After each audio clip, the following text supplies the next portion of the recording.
greetings and salutations. Welcome to the R&B Deep Dive. We've got a special conversation about New Jack Swing this evening. There was a compilation series in the 90s that ran for 4 volumes. It was called New Jack Swing Mastercuts, volumes 1, 2, 3, and 4. The majority of UK European New Jack Swing collectors salvated over these compilations. They were highly coveted. A lot of DJs used them to play out with because they came in double vinyls. There was tape cassettes. There was CDs. And for years after, we've been discussing about what made these compilations. Tonight, we've got a fantastic panel. I've got my co-host, VJ Chandegra. How are you doing, sir?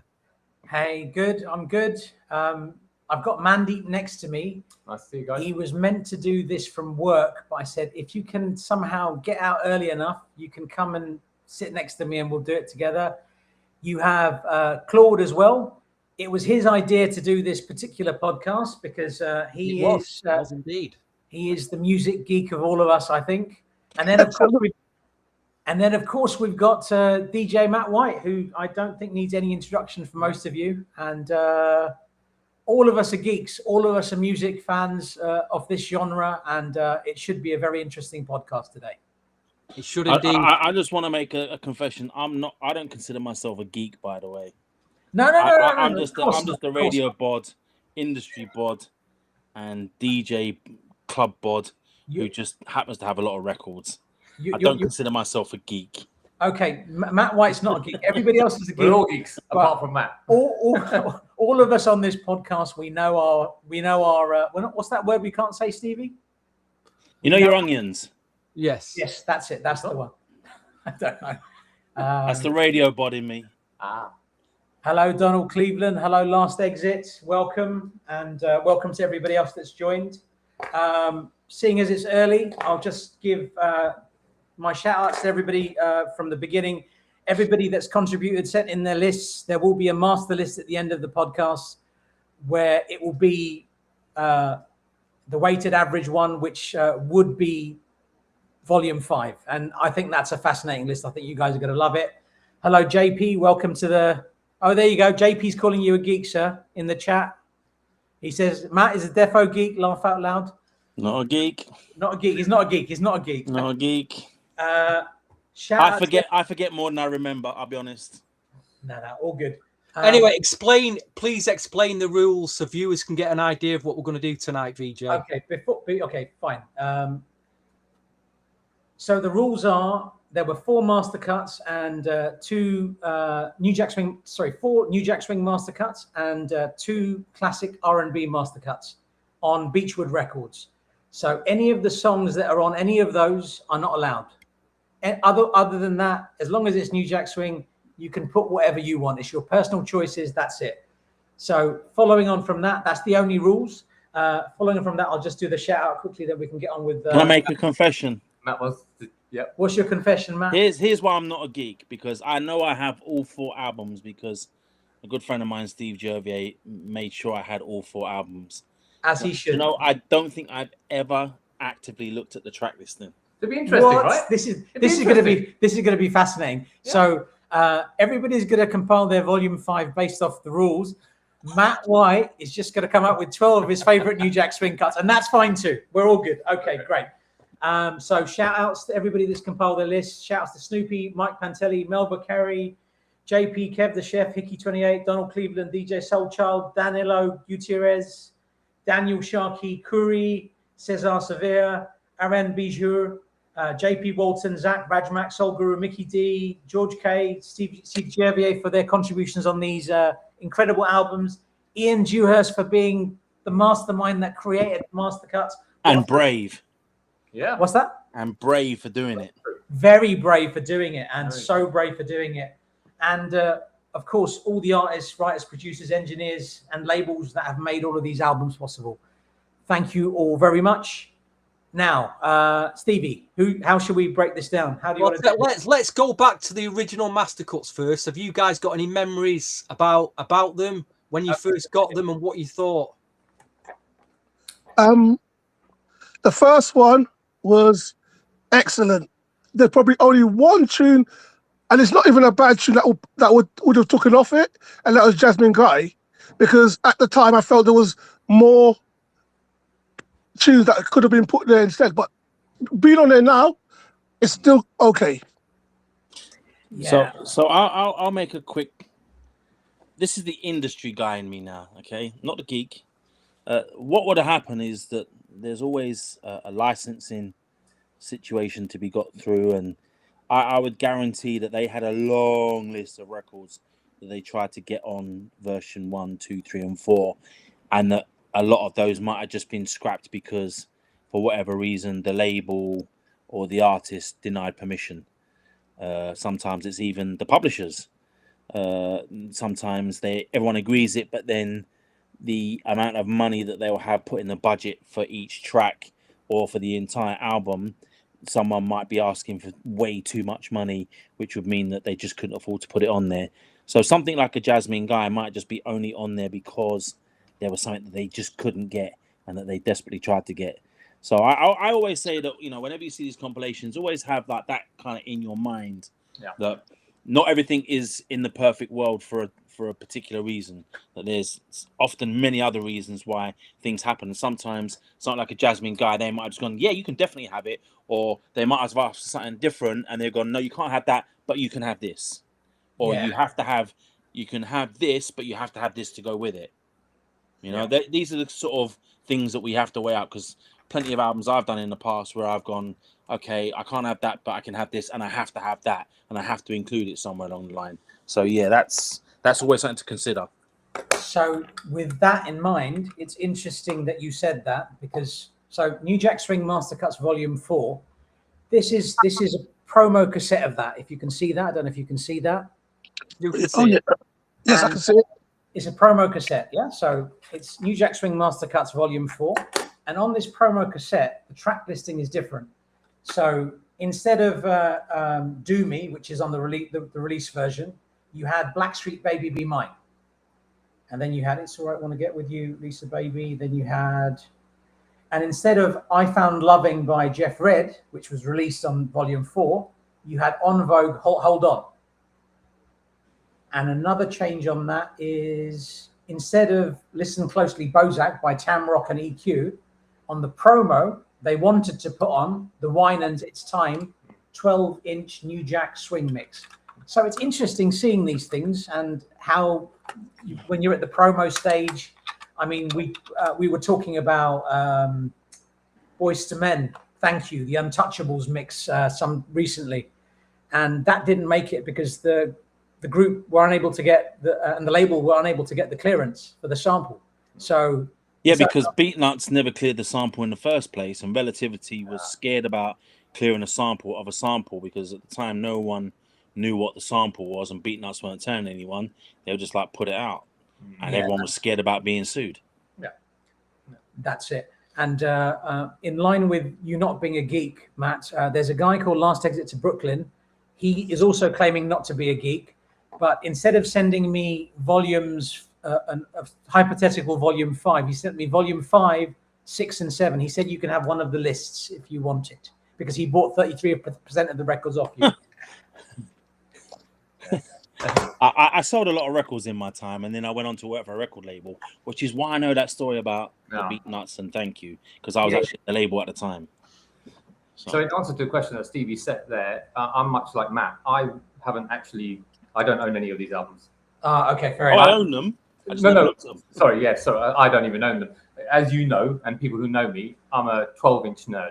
I don't buy albums. I have friends who have albums. I'm a pure 12-inch nerd.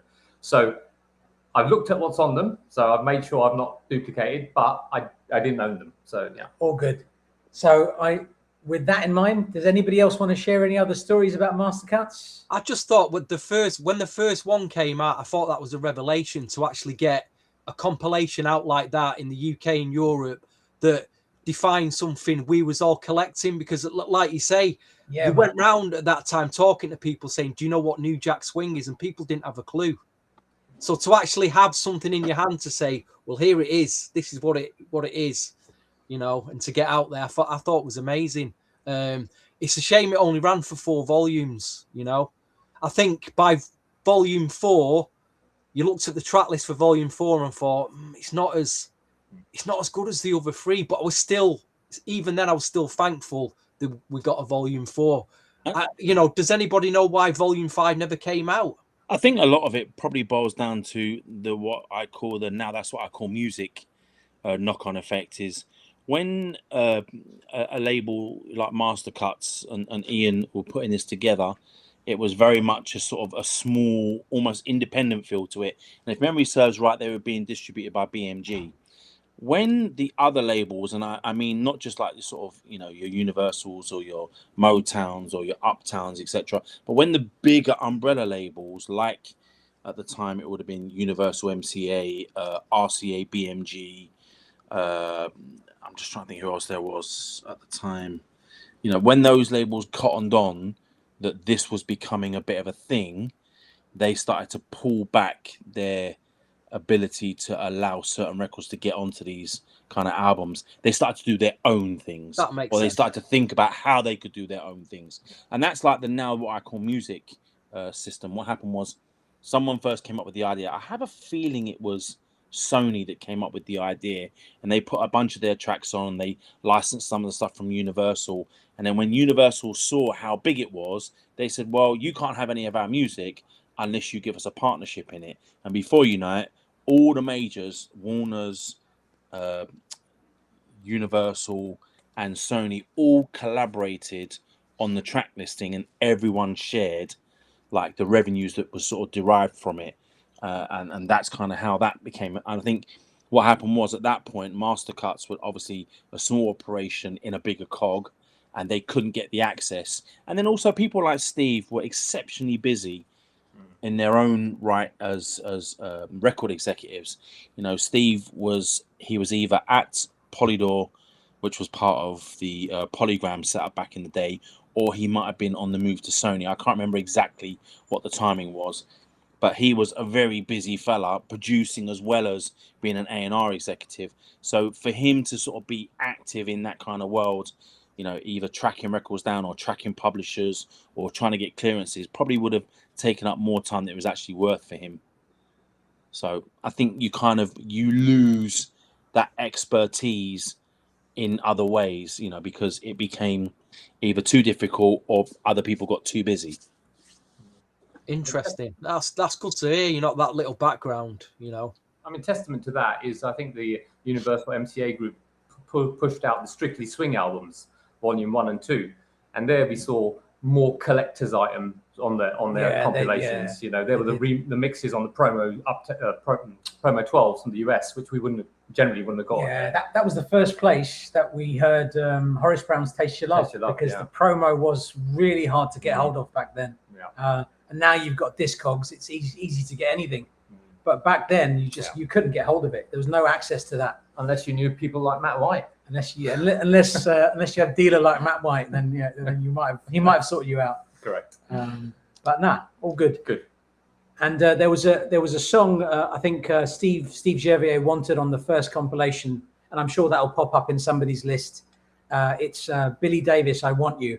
And the story around that was Got Records had said you can have the record, you can put the record on your compilation, but you have to buy the entire catalogue. And that was obviously an untenable situation, so that didn't quite work out. But very good song. But Early Teddy Riley, right? I think it was mixed by Teddy. It's credited as being mixed by Teddy Riley. Yeah. And nice pink label that. Yeah. Pink and orange. That's right. Yeah. Pink and orange, and the geek in me. Oh my God! Look at this. This is the promo cassette. Look at that, and look on this. This makes me happy, man. Check that out. Billy Alexander Davis. Who's that? Who's that guy? Yeah. Okay. And this one's got 6 mixes on there as well. So I think the same as the 12, 7-inch vocal, 12-inch vocal, drum mix, club mix, dub version, a cappella. You need 2 copies of that on vinyl. Yeah. That was my famous mantra. Well, for anything that you loved, you need to get anything that had like instrumentals, cheap versions, or whatever. I used to tell everyone, you need 2 copies of this so you can cut them up and go crazy on it. Yeah. That was my thing. I understand what you're saying, Matt White, because it actually made sense to me when I started mixing, but at first I didn't understand it. But now I do, or I did eventually. So how hard or easy was it to compile your list then? We've all got a top 12. I mean, for me, this top 12, I compiled it as a compilation. Half of it I compiled for looking at people who might want, like a mainstream kind of buyers who think, oh, here's a track and I'm going to buy it for that. And the other half was like, well, I want some of the collectors to buy it as well. So I dug out some collectors tracks. Now, from a list from 12 to 1, it doesn't make sense. But as an actual compilation, in the way I've grouped it, it does make a lot more sense. So I'm just going to put that out there. From a chart 12 to 1, any of these could be like number 1, 2, 3, 4, or 5 for me. But it just makes sense as a compilation, which I'll explain later. Guys, any thoughts on the way you compiled it? So I didn't get as deep as putting it into an order of this is side A, side B, side C, etc. I just listed a bunch of songs that I was like, are these songs that I would play, I would want to listen to, I've probably played for years in the clubs or on the radio? Are they things that people might be interested in owning, as whether it's vinyl or CD? Are these things that I think people would enjoy singing along to? I never really thought about, is it a rare? I know some of them are kind of hard to find, but I just wanted people to sit back and listen to it as individual songs and go, yeah, I really like that song. That's a really good song, or that's a really good version of that song. So my list is 12, but I had some other songs I was like honorable mention, but just didn't make this particular album. Okay. Fair enough. And JP's made a good point there. He's saying that by the time Volume 5 would have come out around 95, probably, maybe we were more into Jeep beats. New Jack Swing was a bit dated by then. People had gone more down the hip hop soul route, like very, very deep into the hip hop soul by that point. Like the music wasn't as fast and we were dancing a lot slower, right? Is that JP the DJ, aka the record dealer Johnny Roast? That's the man. Yep, that's the man. Johnny Roast is in the house, man. He's the dealer of dealers, man. He's got a record for you under the table. I'm telling you, man. He's always got something. Trust me. I just don't want to give him all my money. No, I used to be a rich man. Not anymore, man. Johnny Roast took it all. I always say if you buy records, you'll never be rich. You'll always be poor. You'll never have enough money for a booze problem or a drug problem. This is true. It's very true. All right, so let's get on with this then, yeah? So we're going to do a rundown from 12 to 1. Does anyone want to volunteer to go first? I'll go first, but I'm not going to do 12 to 1. I'm Just going to give you my honourable mentions. Number 12. We'll just go around in a circle. 12, then 11, then 10. So can I just give you my honourable mentions first before I give you my number 12 choice? Okay, my honourable mentions are Game You Turn Me On Nautica Records, Low Key, Been a Long Time Love, Mint Condition, Are You Free to Remix, Tony, I Couldn't Keep It to Myself, Sweet and Low Directified, Big Daddy Kane, I Get the Job Done, and 911 QE. They were the ones that nearly but didn't make it. What? Nice. You must hate those songs. They didn't even make I love those songs. I love those songs, but I just felt like, you know what? When I looked at the whole list, I was like, okay, what if I was wanting to listen to an album, what would I want to listen to? And what are the versions that I would go, okay, we need to have that. Some of those things I think I could find in other ways, but some of these other ones that they're a little bit trickier to find. So my number 12 song was Jodeci, Gotta Love, Daddy's Hip Hop Remix. Wow, interesting choice of mix as well, man. Nice mix. Very good call, man. Anything big beats, you're normally going to find me involved. I love big, fat, nasty beats. Yeah, well, things that are going to rupture your speakers. Fair enough. Okay. All right, so go backwards then, Claude. What's your number 12, please? My number 12 was Bobby Brown, Get Away, the Teddy's Tribal Club mix. The reason why I went for that is, yes, it was unreleased, but if you didn't get hold of it, you would play it as a DJ. Yeah. I mean, the release copy only had the Teddy Club mix, the Chris Stokes, and the MK Extended. At the time, I was thinking, why would you put the MK Extended when you got all these better mixes? But that was just me being personally selfish. But the way probably MCA did it, you had a classic Teddy Riley remix. You had the Chris Stokes as an alternative swing mix, and you had MK, which was more for the house DJs. So it does make sense. But like you said, I went for the Teddy Tribal mix. Big mix. That's a big mix. Big promo mix. That. Yeah, I think that was the one which had the Tribe Called Quest Hot Sex in the background, right? That was the thing. Yes, that's the one. It was sped up a little bit, but yes. Yeah. I mean, I eventually got copies by getting the promo, but yes, that's the one. Okay. All right, I'll go. So my number 12 is mixed by Gene Griffin and Teddy Riley, executive produced by Barry L. Hankerson, produced by Michael J. Powell, co-produced by David Jones and Ralph Hawkins. It is David Peaston, Two Wrongs Don't Make It Right. This song was just wicked tune, man. Well, yeah, it's a good thing he's not forgotten. You've not forgotten him there. It's good to pick that. Absolute powerhouse vocalist, and I always think of the Amateur Night at the Apollo with him and I saw him do that. What's that? I saw him do that once.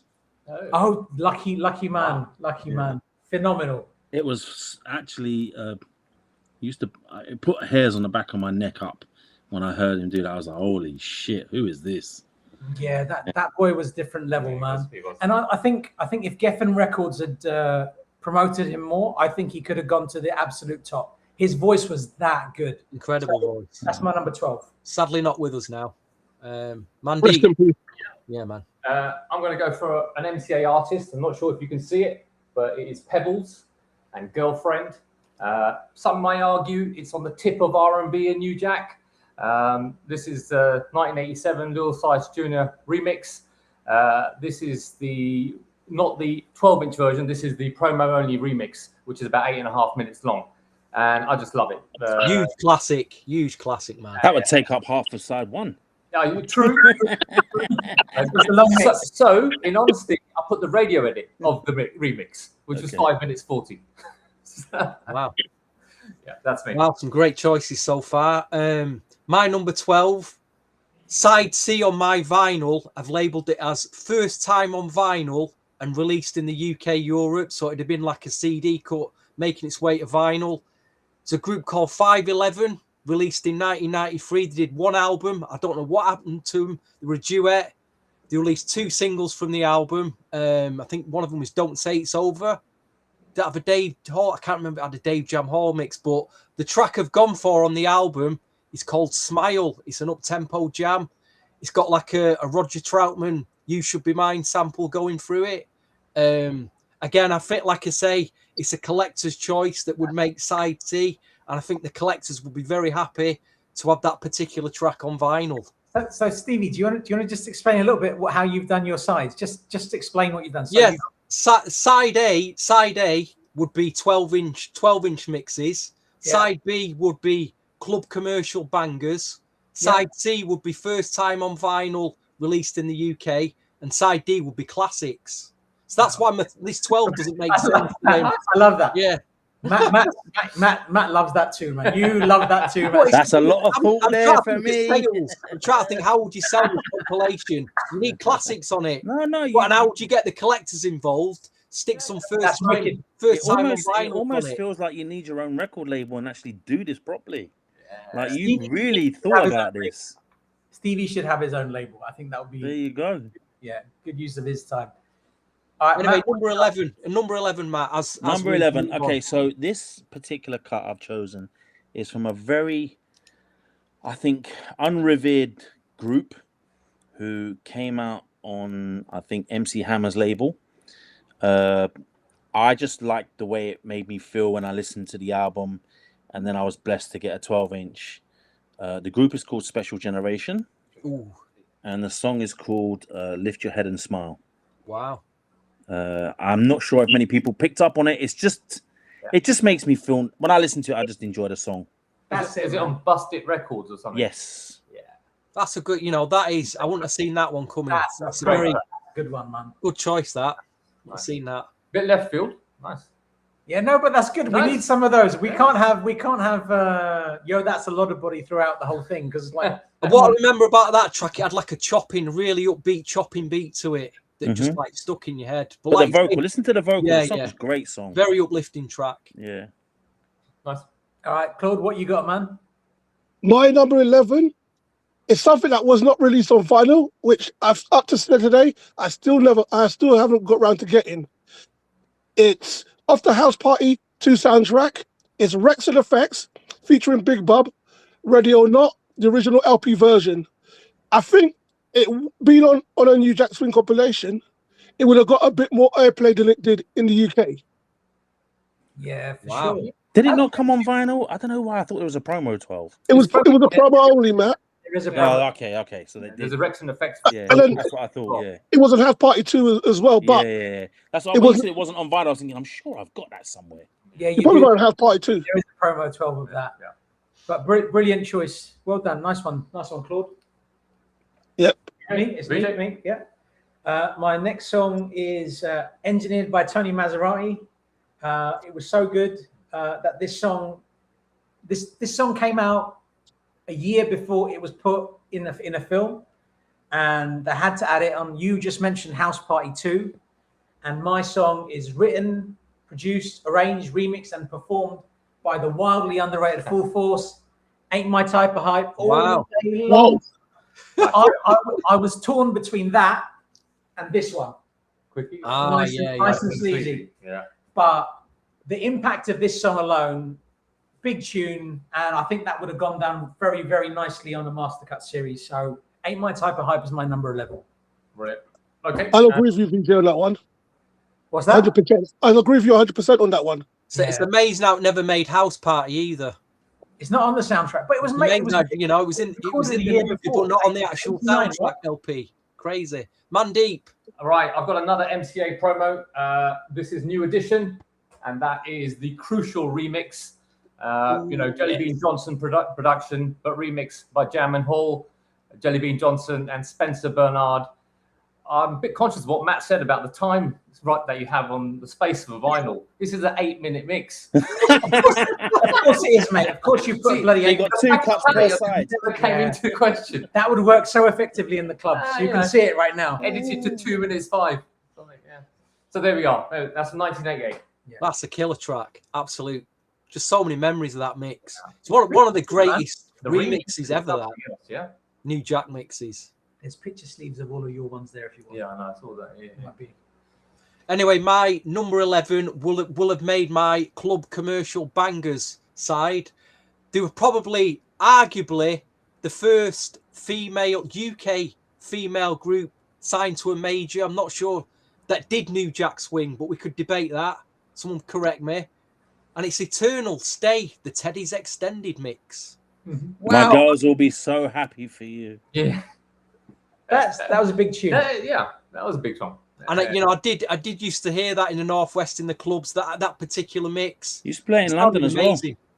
We used to play in London a lot. Yeah. Sounded absolutely amazing. And I know we've mentioned this a lot in podcasts, but that instrumental was actually recorded for Guy the Future, and it didn't make Guy the Future. So that's a Guy instrumental recorded in 1990, used as Eternal Stay remix. Was it Spragg that actually did it? It wasn't Teddy himself, was it? It was someone else. Stay is all Teddy. Stay You sure? Because I'm pretty sure I had this conversation with someone and they said no, it was Spragg and Teddy put his name to it. Yeah. I'll have a conversation with you after about how I know that that's the case, but Okay. it's definitely Teddy. 1990. Right, number 10, Mr. Matt White. Okay. This one is a record that I had on a promo 12. I don't know if it made it commercially. I don't think it did. But I used to play the shizzle out of this record and still play it from time to time as well. We're going back to 1992, I believe it was, Capitol Records, produced by L.A.J. Barnes. It's Tisha Campbell and Love Me Down. Yes. Amazing choice. Yeah. In fact, I heard you play it at Legends. Yeah, I played that record so much over the years. That's one of those records I just pull out and everyone goes, "Holy, what is that?" Love that mix. Yeah. Great choice. Yeah. Was that the original mix, or there was some other mix? No, it's a remix. It was the LAJ Barnes remix. LAJ Barnes mix. Yeah, he They did a cut version stuff of at it. the end and things like that. Yeah, he used the grunt. That's a lovely 12. Great choice. Lovely 12. Hi, Jason. Nice to see you as well. Colonel C, hello. Yeah, we've got a lot tuned in live. Okay. Which is good. A lot of comments coming through. Cloud, what's your number? My 10, number 10. My number 10. We go back to 1993. This is an artist that surprisingly did not make any of the master cuts for any of the master cuts, but he did bring out a few what I would call New Jack rap tunes. But I've actually gone for LL Cool J, with featuring the vocals of Tabby Lucas and Stand By Your Man, the New Jack Street mix. Yeah, I would have to put Tabby Lucas's vocal on a compilation volume 5 because she deserves it. No, it's a great remix. Great remix. That remix hit hard, didn't it? But then there's also the Marley Marl remix on that 12, which is also nuts. There's some good one, but the New Jack Street mix was the version that stood out the most out of the 4. Yeah. Nice choice, man. Good. So my eyesight's buggered, yeah, as I keep telling everybody. So I forgot to mention which mixes I had for my track so far. David Peaston, Two Wrongs Don't Make It Right, Club Body Mix, just so that you know. Full Force Ain't My Type of Hype, 12-inch version. My number 10 is produced by Carl West, additional production by Charlie D. Diaz. This is a really cool this is very geeky. Executive produced by Kenny Ortiz. So this is early Kenny Ortiz. And you've got Roy Shamir, who's mixed it. Phenomenal stuff. The keys on this track are absolutely nuts. Obviously, I have 2 different copies on vinyl. And I've got the promo cassette here. It's Cheyenne. I waited for too long. What a ridiculous song this is, man. This song, the way this just hits from the moment it starts, it just absolutely brilliant. And a proper Carl West New Jack Swing production.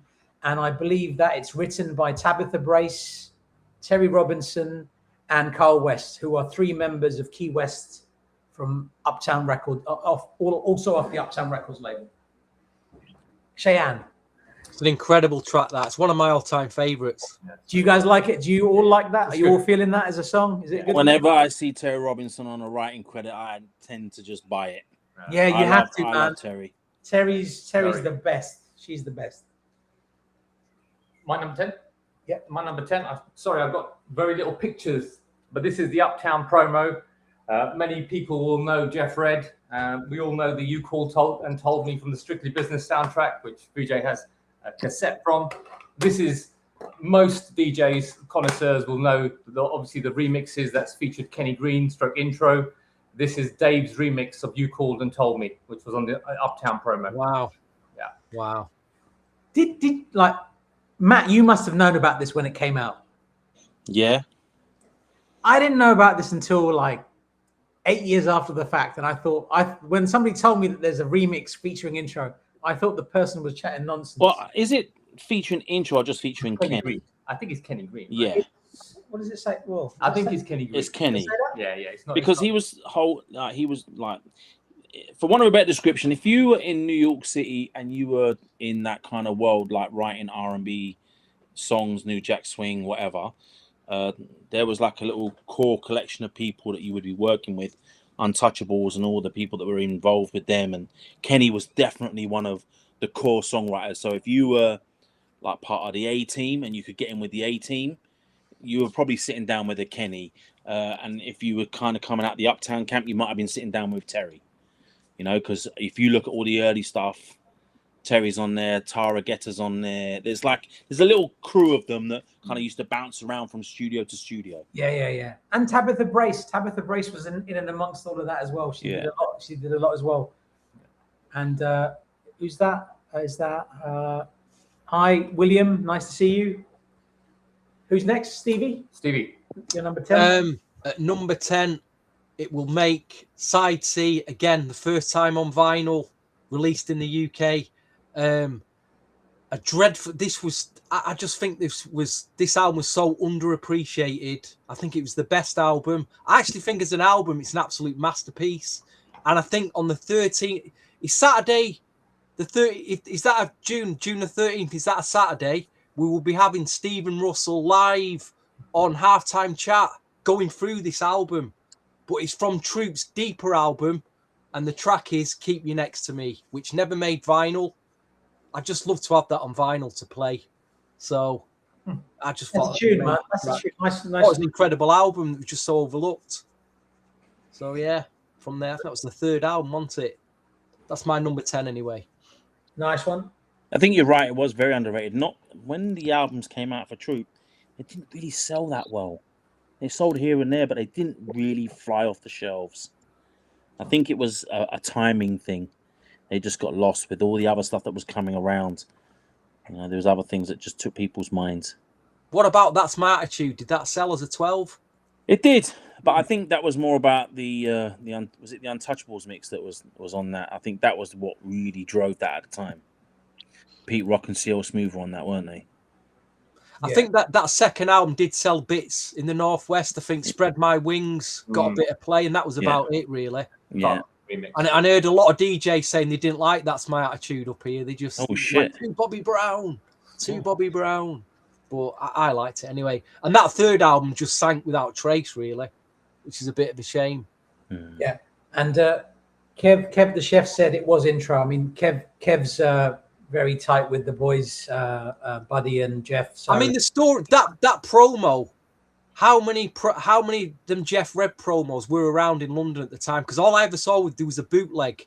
It had a green label and had 4 different tracks on, including one of them mixes from that promo. Well, my memory of Uptown Record promos is that MCA Records in the UK used to get, I think it was either 2 or 4 boxes of promos of every Uptown Record promo that was being pressed at the time. It was like an automatic order that would be delivered to the UK label.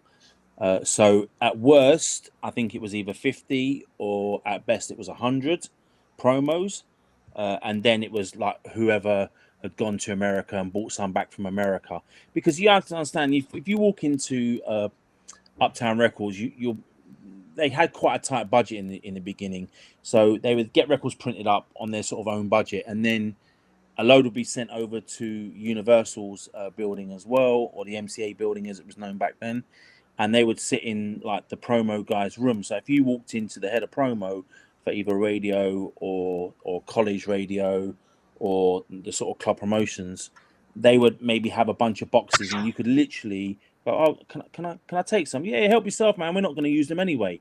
They would have like boxes of stuff just lying around, and you could literally help yourself in the American label. But in the UK label, it was Dean, Laura, and Adrian that used to run it.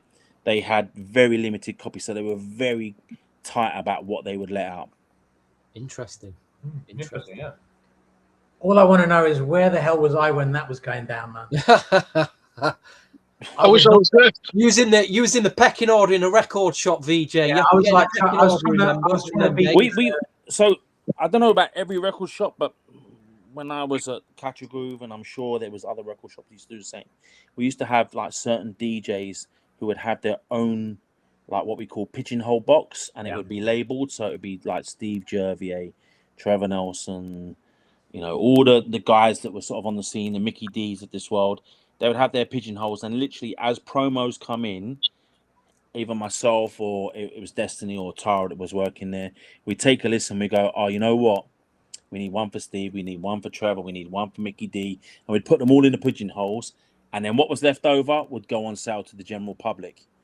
So if we, for argument's sake, we managed to get a box of records out of the UK label of say, for instance, that, and there's 25 in a box, you know, if you think like 10 go to the sort of the radio DJs and some of the pirate guys, there's only 15 to go around the rest of our customers. And those records tended to come in on a Friday. If we didn't get the Friday delivery, it would probably be a Monday delivery, which means that most people come to the record store Friday or Saturday, So if it comes in on a Monday, by Friday, it's all gone. So funny enough, I remember being in the store, Catch a Groove, on a Friday afternoon. You just had a delivery, and you did exactly that. I remember that. You said, "I only got a few that I can give out because I've got people," and I got the SWV Right Here Lord Finesse remixes. Yeah, they're like gold dust. yeah.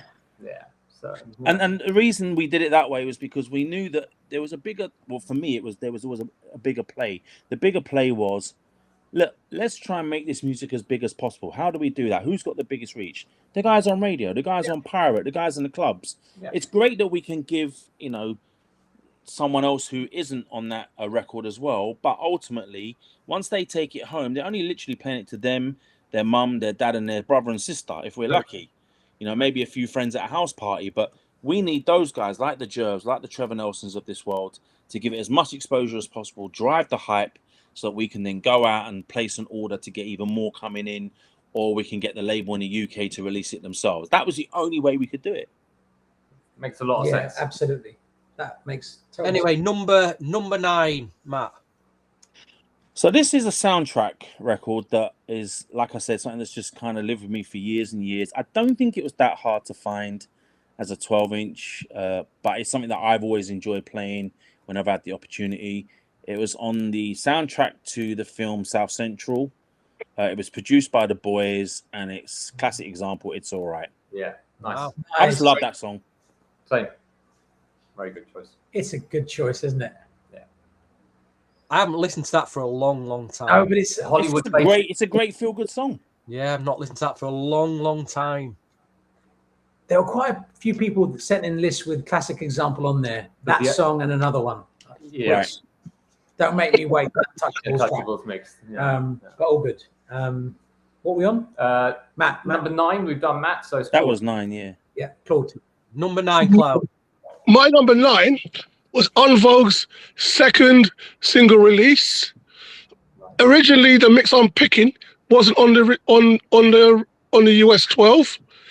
At the time of the US 12, my favorite was the Kwame mix, which basically became a fast second when I heard the Eddie F Untouchable remix, which samples EPMD under it with a classic Eddie F snare at the time. It's En Vogue, Lie, the New Jack remix. Very And nice. for me, once I heard that, it's always actually my favorite En Vogue tune of all time, just that version. Yeah, it's wicked. It's Nice. wicked. Because if you were to pick Hold On original and Lie's original, for me, Hold On will win all the time. But if you put Hold On remix and Lie's that New Jack remix, that outpowers the remix of Hold On, or even for me the original. Wow. That makes sense, dude.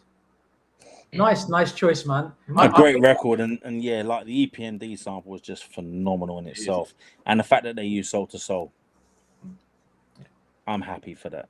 Yeah. Yeah, very nice choice, man. Me You next. now, Vision.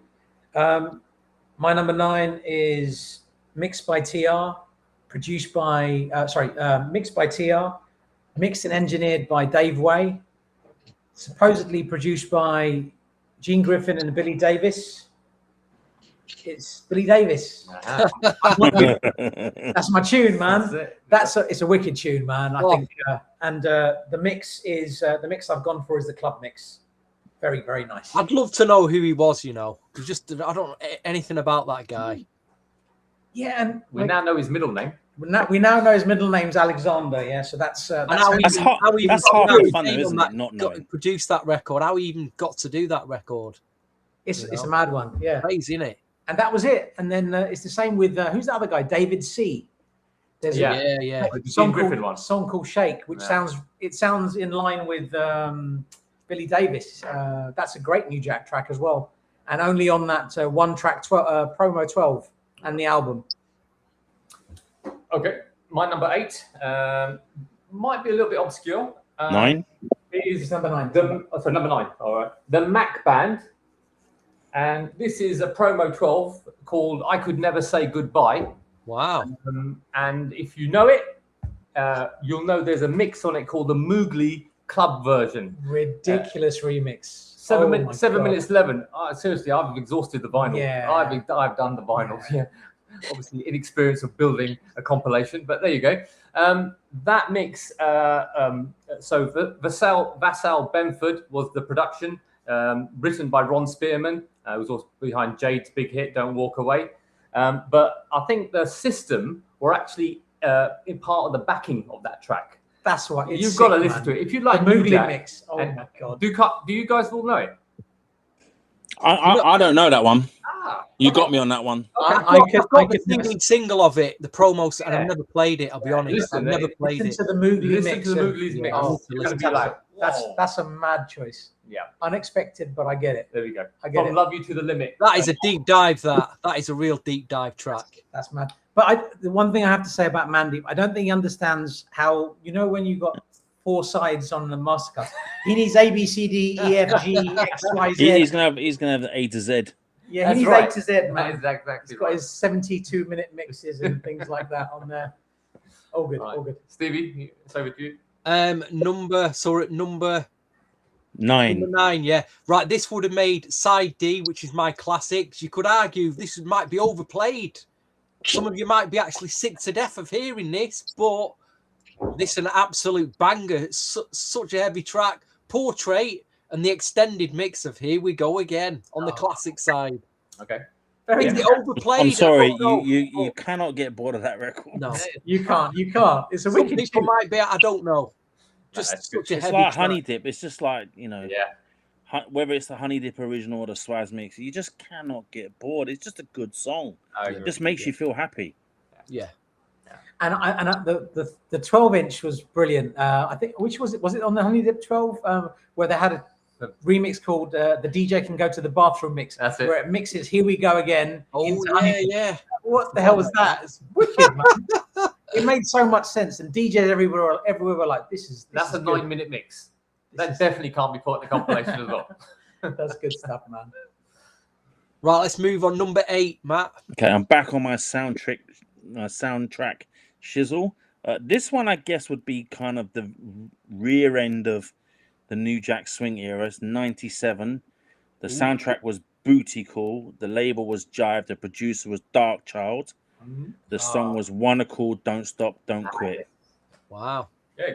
Nice. Another club banger for me, and It another is. radio tune. Big club And song. that's something I like playing and enjoy mixing to. It did have a New Jack vibe to it. I do remember Definitely. that. Yeah. Don't If you was stop, in a don't New quit. Jack and you heard that, you was like, whoa, this is like, you wanted the soundtrack for that track. And God knows whatever happened to them. You know what I mean? I'm sure Where these. did they go? What happened to that album? They got signed to Twism Records, which, if memory serves right, Yeah, was Shaq's label, I think. yeah, Shaq's Okay. label. It And was then I think the label lost funding or distribution. I don't know, but I think they released like a 5-track EP or something like that, but it never really saw the light of day. Okay. But that track never made that album either. no. Oh, okay. Yeah. Right, Claude, we are number 8. Right. I've got 2 copies of this. The original promo and the remix promo. We go back to 1991 and we're looking at Strictly Business soundtrack. And it's Jeff Red, You Called and Told Me. But I've been a bit of a bias. I've actually gone for the original radio mix, which is my personal Fair preference. play to you. Fair play. Fantastic All production. mixes are But decent. don't get me wrong, the Dave remix and the hip hop and the club mix, they are off the hook. I'm not gonna knock them, but there was something. I don't know if it's because it was the one I heard from back in the day, but there was something about the original radio mix that just kind of got me. It takes me back to Twist FM 1991 when I first heard it. But my number 8 is, like you said, Jeff Fred, You Called and Told Me, the original radio version. And I've got the 2 promos, so I'm happy with that. Once I got hold of it, the release copy, I gave that more or less to someone else.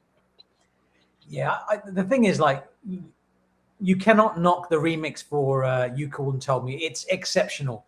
But the You Called and Told Me original, I agree with I understand why you've said what you've just said, because for me, when I first heard that song, it was one of those songs which I didn't think could be improved. I don't think it needed improving. I don't think it needed a remix. It's so good. That original mix is killer, man. So fair enough. It is another club classic. You know, like I said, there weren't a bad mix, to be quite honest. There wasn't a bad mix on that. And Jeff is such a nice fella as well. The nicest guy, man. Yeah, lovely bloke. All right. My number 8 has 2 samples, Gaz, Sing Sing from 78 and the Barcades, Let's Have Some Fun from 77. Executive producer Wendy Credle, if you know who that is, that was Andre Harrell's wife. This song features Prince Marky D on rap, produced by Laurice Holland. It's the long version, and it's Omar Chandler. Do You Really Want It? This song is killer. It is a good song. It is a great song. I don't understand why people don't talk about that song more. I don't know why it wasn't more popular. I think it's incredible. You hear that song from the moment that song starts. It lifts you up. It makes you feel a particular way. I am buzzing from the moment that song starts to the end. Well, I think that song's got a bit of an electro kind of throwback to it. I don't know about you lot, but I think it has a bit of an electro throwback to it as much as a New Jack obviously a New Jack Swing song. Yeah, I love it. I think it's wildly underrated, and I don't understand. All the collectors I know, and as you'd expect, I know 1 or 2, right?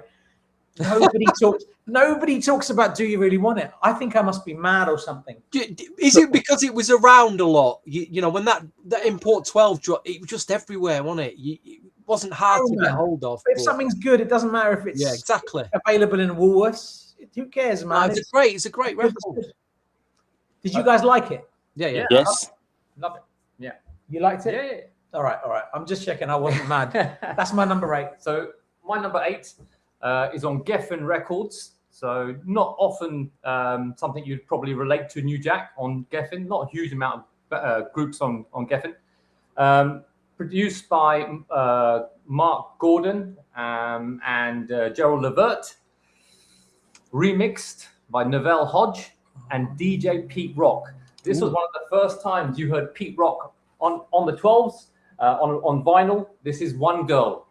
And thankfully, there's a 7-inch remix, which is only 4 minutes long. So let's go for that one. Christopher Williams, right? Christopher Williams, sorry. He saved side B. Absolute banger, that. Saved it, yeah. Do you guys know, Yeah. Fantastic. That was one of the first New Jack records I heard, actually. Yeah. Might have been on Radio 1 back then. Might have been on Radio 1. Sort of Untouchables on their first few outings around that time. So nice. It's a great mix. There was a website that used to sell CD singles, like, you know, early internet days. They used to sell that CD single was on there for like £3. I swear it's like 50 quid now, but I saw it for £3 and I thought, nah, man, that's too much money. I'm not paying £3 for that shit. I didn't buy it, and I wish I had now. But like the 12-inch, fantastic, man. Right, my number 8, it's gone on side D, which is classics. Again, this could be up for debate whether it's a classic or not. The actual mix, the extended club mix, done by LA and Babyface. And I felt on this mix, they changed the sound, and I was blown away with the drum sounds they were using, the Moo Groove. Pebbles giving you the benefit of the doubt, extended club mix. Again, incredible. Just the way they changed from doing Girlfriend to giving you the benefit. It's arguably one of their best remixes, arguably. Yeah. It's so tough. I also think the Chet Pettibone remix is quite good as well. Yeah. I think that was on the first promo 12. It wasn't as good as the LA and Babyface mix. No, but I still think it's quite good because I've actually, especially like playing it now, I think it's nearly as good. They're nearly as good as each other. Yeah, that great choice, Stevie. I wasn't expecting that. To be fair, I wasn't expecting Girlfriend either, but they're all great tracks, man. They're great tracks. Pebbles had made some great music. Right, then we're on number 7, Matt. Okay, so someone mentioned Christopher Williams. My number 7 choice actually has Christopher Williams down as the executive producer. But it's produced by 3 boys from Newark, and I'm a big, back in the day, anything with 3 boys from Newark on it, I'm buying it, regardless.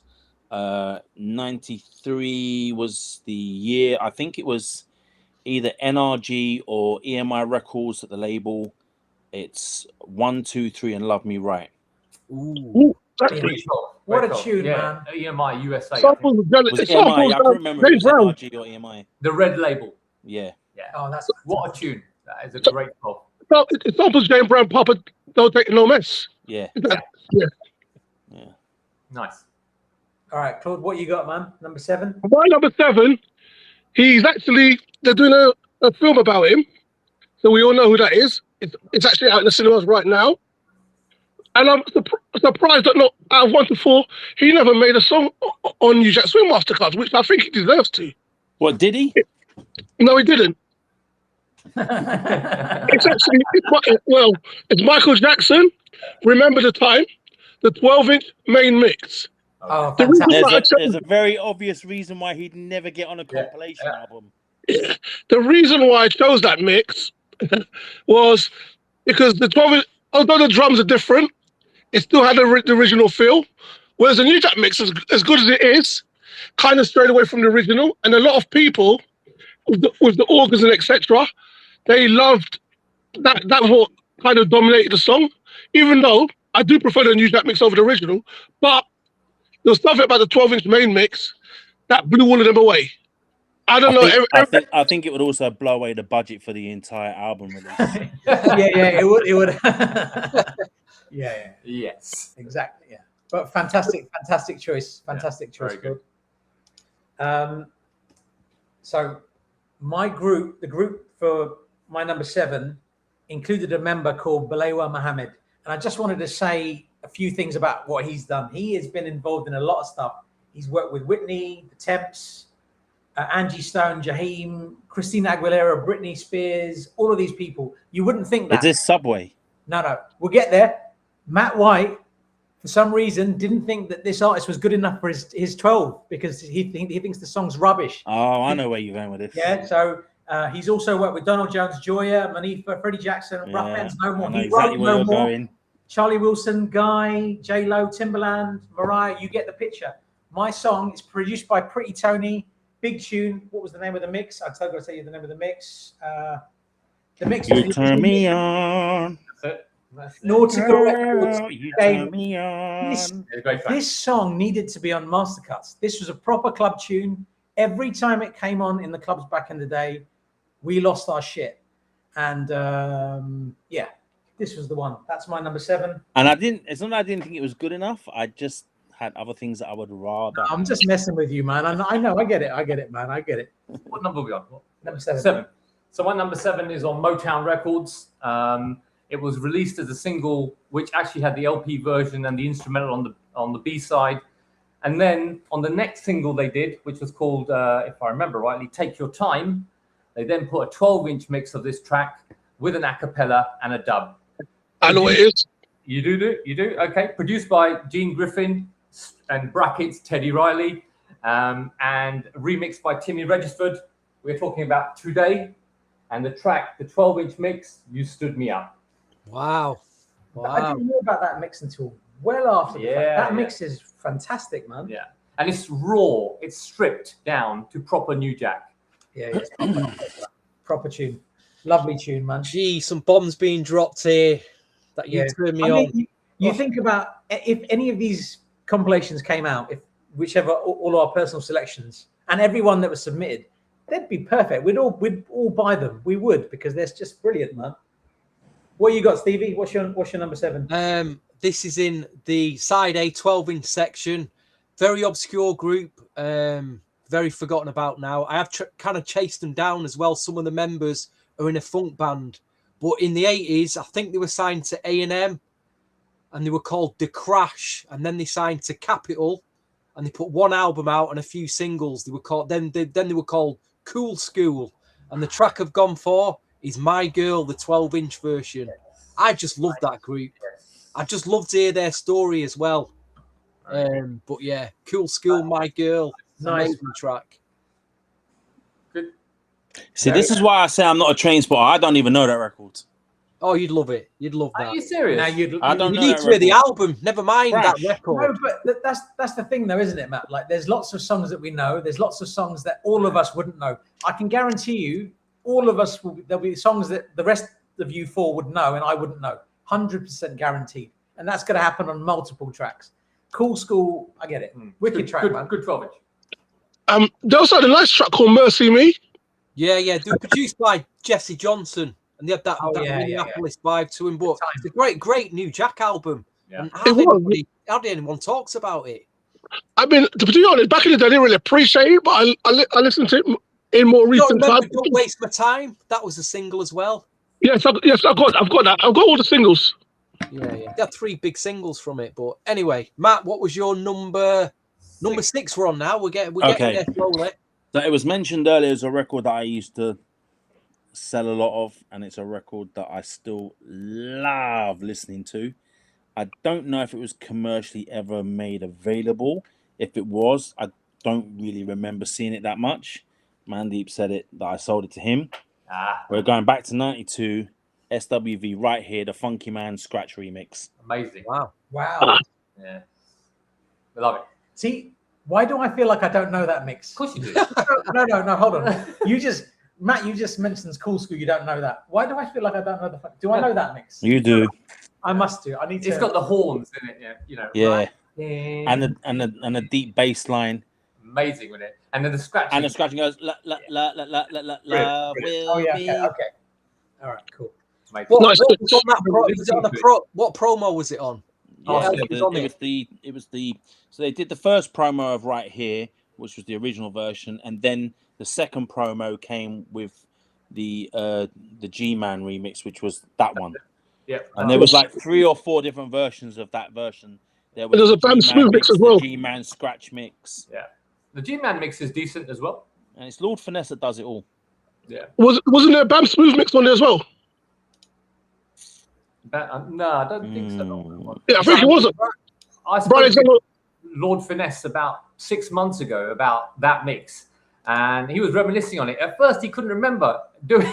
He sort of like, I'm gonna put my toe in a bit because I know there's a Bam Smooth mix on there. Cool. All right, who's next? Claude, what's your number 6? My number 6 is was a savior of Teddy Riley.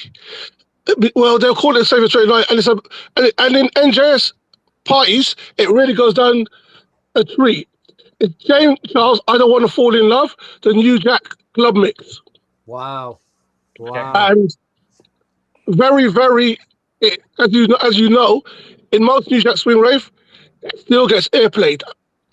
Yeah. I heard it a few months ago in a New Jack Swing rave in Clapham, and it definitely did get airplayed.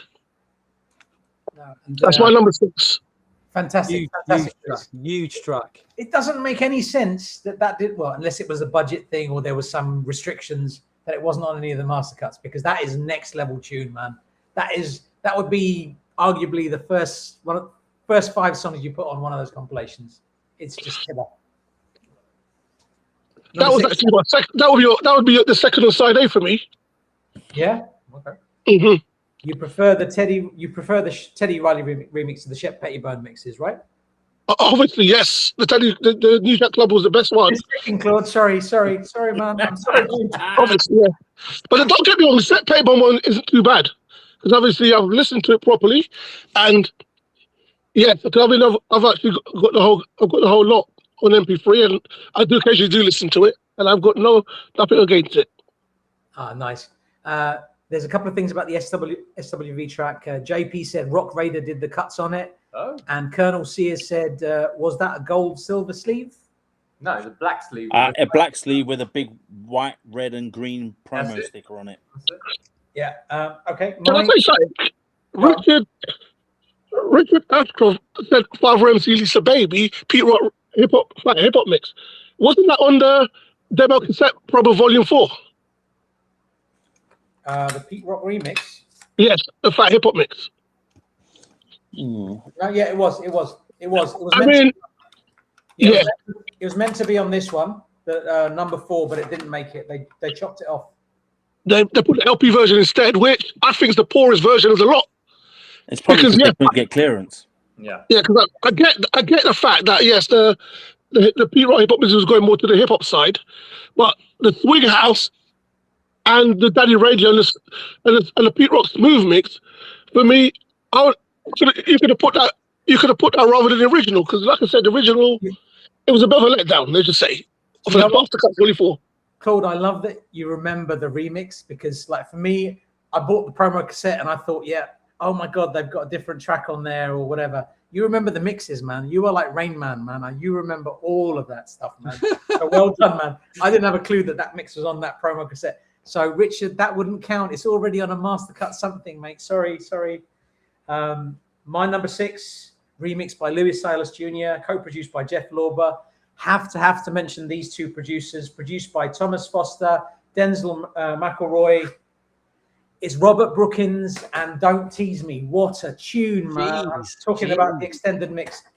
This had to be on the Mastercuts, and nobody talks about this. Everybody gets, sorry, Stevie, everybody gets a hard-on for, Yo, That's a Lot of Body and the introduction that comes in.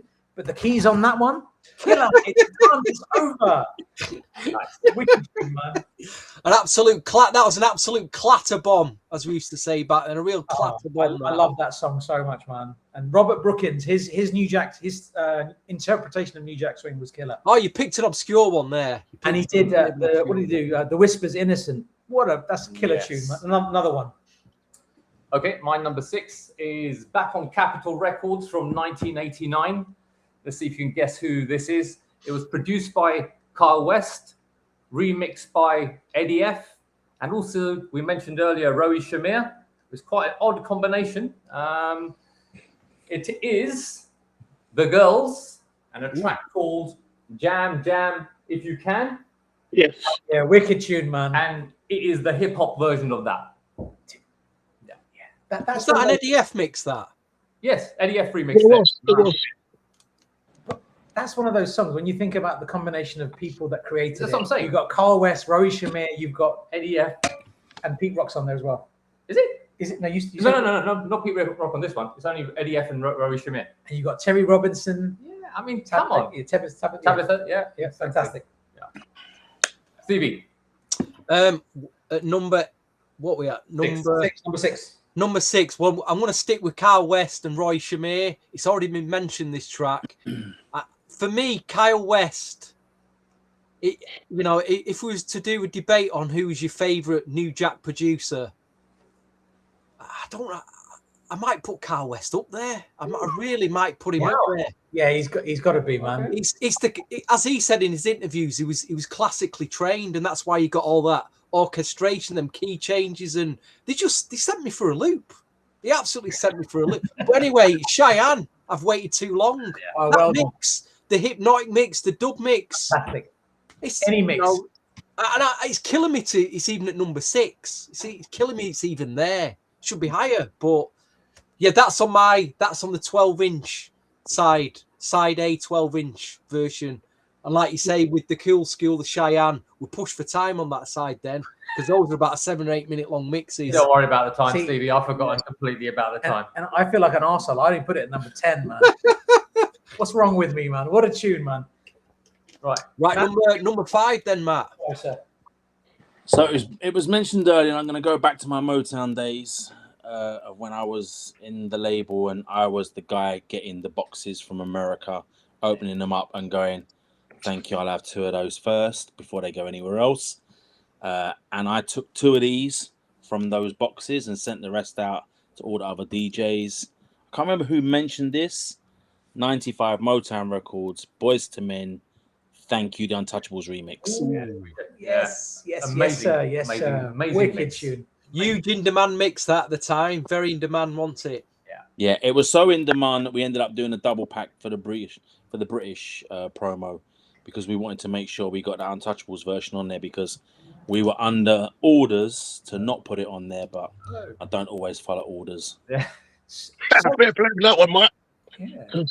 So, Matt, you would have been around when that came out. So can you tell us, like, the timeline of how it came out? Like, the US promo came out first, is that right? Yeah, the US promo, it came... Okay, so we were in the middle of all of the Boyz II Men craziness that was going on. They were just on fire. I mean, they were literally on fire. Everything they released was just like a #1 record, #1 at airplay. We had them on, Radio 1, Radio 2, Capital, Kiss FM, you name it. They were just like the guys of the moment. and this Thank You record turned up, and I knew the record from the album. And as I looked at the promo, I was like, okay, yeah, Moog mix. And then I looked at it, I was like, Untouchables, what? I just literally stuck it straight on, and I just heard the opening of the Beat Nuts. I was like, okay, I need 2 of these straight away. I didn't even listen to it. And I think that was on a Friday, and I was sitting there going, oh, shit, my radio show's on Sunday. I've now got to sit on this record until Sunday. Can I do this? And if memory serves right, I got a funny feeling I might have been at a place called Subterranea that Friday night. And if I wasn't at Subterranea, I might have been at Ministry of Sound. And I just remember going, yeah, this record's going to burn a hole in my record box this weekend. So I just took it, and it was like the first record I played everywhere I went that weekend.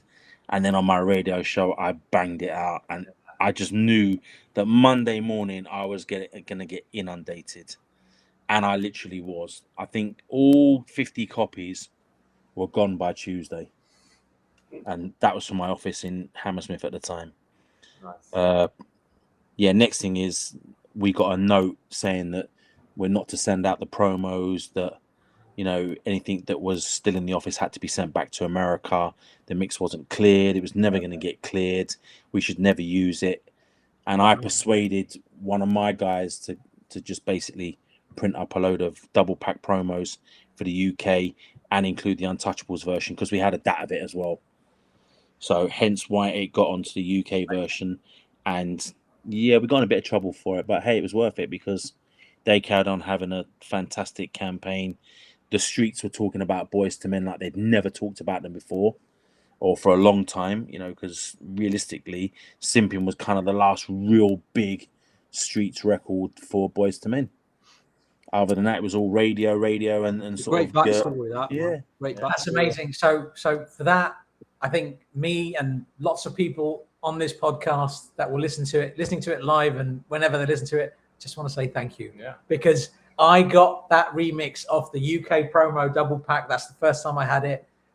I got the CD promo, US CD promo, and US 12-inch after the fact. But having that UK copy meant everything, man. So thank you, sir. Thank you. I think we printed about 1,000 copies at the time. Wow. That's probably why I got a copy. Wow, we just knew it was going to blow, and we just wanted to make sure that as many club DJs and people that were into that sort of hip hop, soul, new Jack Swing vibe could talk about it and promote it and play it, and end up on because mixtapes weren't really a big thing, but people were doing them. Yeah. So we wanted to make sure they got as much exposure as possible, and that the boys would be loved again, because I think they'd got to that point where everything was so almost like saccharine that it was also radio, it was also sort of friendly, and that we needed something that just sort of took them back to the streets a little bit. Something that Choice FM could completely fall in love with, and the Specialists could fall in love with again, and that's what it was. It just made everyone fall in love with them again. Yeah, and we should probably give a shout out to the producer who doesn't get mentioned, who did that. Eddie F. So it's Eddie F and Kenny Love Tongue. Kenny Love Tongue is like one of the lesser known Untouchables crew, but he was definitely a part of that song. So shout out to him and Eddie F, of course. My memories of that song, or should I say my sentimental memories, was I actually got a copy a week before my 21st birthday party. I actually got my copy from Honest John's in Portobello Road. Mark Office asked Mark to get it when he went to America. He got it for me. And then obviously I was happy with that. So I actually got a US copy before any bootlegs or nothing else. I actually got that in April 1995. That's wicked, man. Yeah, I was so happy when I got that. It felt like a good birthday present to myself at the time. Yeah, everybody felt like that, man. It was one of those like, yeah, man, I've got the Untouchables remix of Thank You. It felt like that. So no, but to get the US promo was actually quite good. Yeah, good feeling. Yeah. What's your number 5, Claude? My number 5, we're gonna go back to 1992. It was released on Uptown's record. Unfortunately, I never saw head or tail of the album. This guy, but the one song I did hear of him was very magical. I got a It's feeling I'm Mr. going to hear a word called Nesto any second now. It is Mr. Velasquez and Oh, I fucking personality. knew it. He is. I'm actually going for the original radio mix Okay. because that's the one I like. I've heard the remix. I've got the remixes as well. And they are pretty decent. But for me, the original is always going to stand out for me.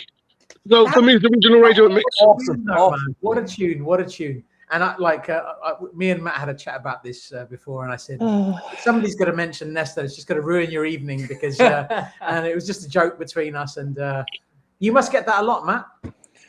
Just a little bit. You heard of Nesto? Yeah, Just a little bit. Yeah. Okay, no, all good. Oh, dear. So Claude. So why do you go? You prefer the original, right? Original was banging, innit? It's just about something about the bass line, just the way he sung on it. Everything just goes together, and it actually when I first heard it, it just lifted my spirits up. I just can't say why, but especially from the harmonies at the beginning, and then before the beat comes in, it was just something about that track, and that was like a track I used to play a lot in my house, and unfortunately, I wasn't playing like that much in those days, but I'm sure if I was, that would have been that would have probably been coming out on my, probably been coming out on me on a regular basis. And that feels like a song that should have been on the Mastercut series, doesn't it? Yeah. Nesto, I got to say, I think it's a travesty that Nesto never got to release that album. Because it is good. There's some It's stuff so good. on there. I don't know if people have heard it, but there's stuff on there that Horace Brown wrote. He wrote. It's just, there's some really good songs on there. So we know. Thank you for playing a lot of them over the time. So you've got somebody from Paris that said, Matt's with about 17 A's in the middle. We need the Bentley remix. Let It Rain. The full joint. Nesto's version is my fave because I think Horace Brown did a version of that as well. Let It Rain. Correct. Yeah. So there's two. I got a demo tape with two versions of it, with a bunch of album cuts as well, and I was basically sworn to secrecy, and the person that gave it to me said, "You must never give it to anyone. If you do, I'm going to come after you." And I was like, "You know what, bro? Word is bond. My word is my word. I would never give it to anyone." And I said, if it ever gets out, it's because Nesto's giving it to people, nothing to do with me. And to this day, he still calls me every now and then. Yo, you all right? Yeah, what's going on? You still ain't giving out that Nesto? I was like, no. He's like, man, you definitely are a man of your words. That's good. No, I'm pretty sure. Well, Nesto will watch it either now or later. This podcast, I'm sure of it. I think he knows we were going to talk about this stuff. So, but Matt, but is it true he hasn't got a copy? I don't think he's got a copy of it. Not what you have. He must have a copy. He probably just doesn't realize he's got a copy. He must have one somewhere. The album? I think he had it, but then there was some separation with his partner. Something happened, and he doesn't have it anymore. So if he had it, it was in the past. But so this is another thing. I think we're constantly going to be thanking you, Matt. So thank you for sharing the songs that you have on your radio show. At least we got to hear them. So we appreciate that very much. And Uptown really, really, really messed up not dropping that album. Madness. I think it was just another classic example of, for whatever reason, business or timing, it just never quite worked. And he just got caught in that crossfire of when sort of Andre was on his way out and shit was going wrong there. Yeah. My number 5 is remixed by DJ Clark Kent, features a rap by Jay-Z. That should narrow it down somewhat for most of you. Horace Brown? She's very hard to get. This is from 1992. I'm talking about the remix. 92. This is 92. This is New Jack Swing. What's wrong with you guys? What's 95? Could have been Glenn Jones. No, it could have been. Oh, it could have been Horace Brown. Things We Do for Love. What about Rude Boys? Yeah, that's where I think it is. High five. All right, yeah. All right, you got it. It's the Rude Boys, My Kind of Girl. And as you know, Clark Kent did some incredible remixes with Jay-Z, but some of the remixes he did in that era were killer. Like notable remixes are Ben Jones' Good Thing, which you've mentioned, High Five, She's Playing Hard to Get, which was one of my honorable mentions, which was in my list, then it wasn't. Then it wasn't very good. Same. And a year later, in '93, Christopher Williams, Every Little Thing You Do, Doghouse mix, absolutely killer. Killer. And Favorite track of that year. the remix edit is not on the 12; it's only on the CD. But I don't have that, but I do have the 12. My Kind of Girl, fantastic. I love this song. It's one of those songs that just makes you happy, man. Actually, the memory of that track, because I think it's got Ski, the rapper from Original Flavor, on it. Yeah. And I remember Matt giving or selling me "Here We Go, Pump It Up" from Original Flavor. I think you loved that track, Matt, because I was coming in. Still play it. Yeah. Sorry. Still play it. That was like the first time I truly remember Jay-Z really coming on a record and taking like over almost. I remember thinking, okay, this guy's really, throwing it down. Ask a question. Do anyone know who the rapper is on the original version? On which original version? Rude Boy's My Kind of Girl. Oh, You definitely know, Claude. You tell us. Men at Large. Is that right? Yep. wow. That's interesting, isn't it? Wow. Was it credited? No, but I'm guarantee it's one of the guys that raps on Men at Large. Okay. Now, that makes sense as well. Wow.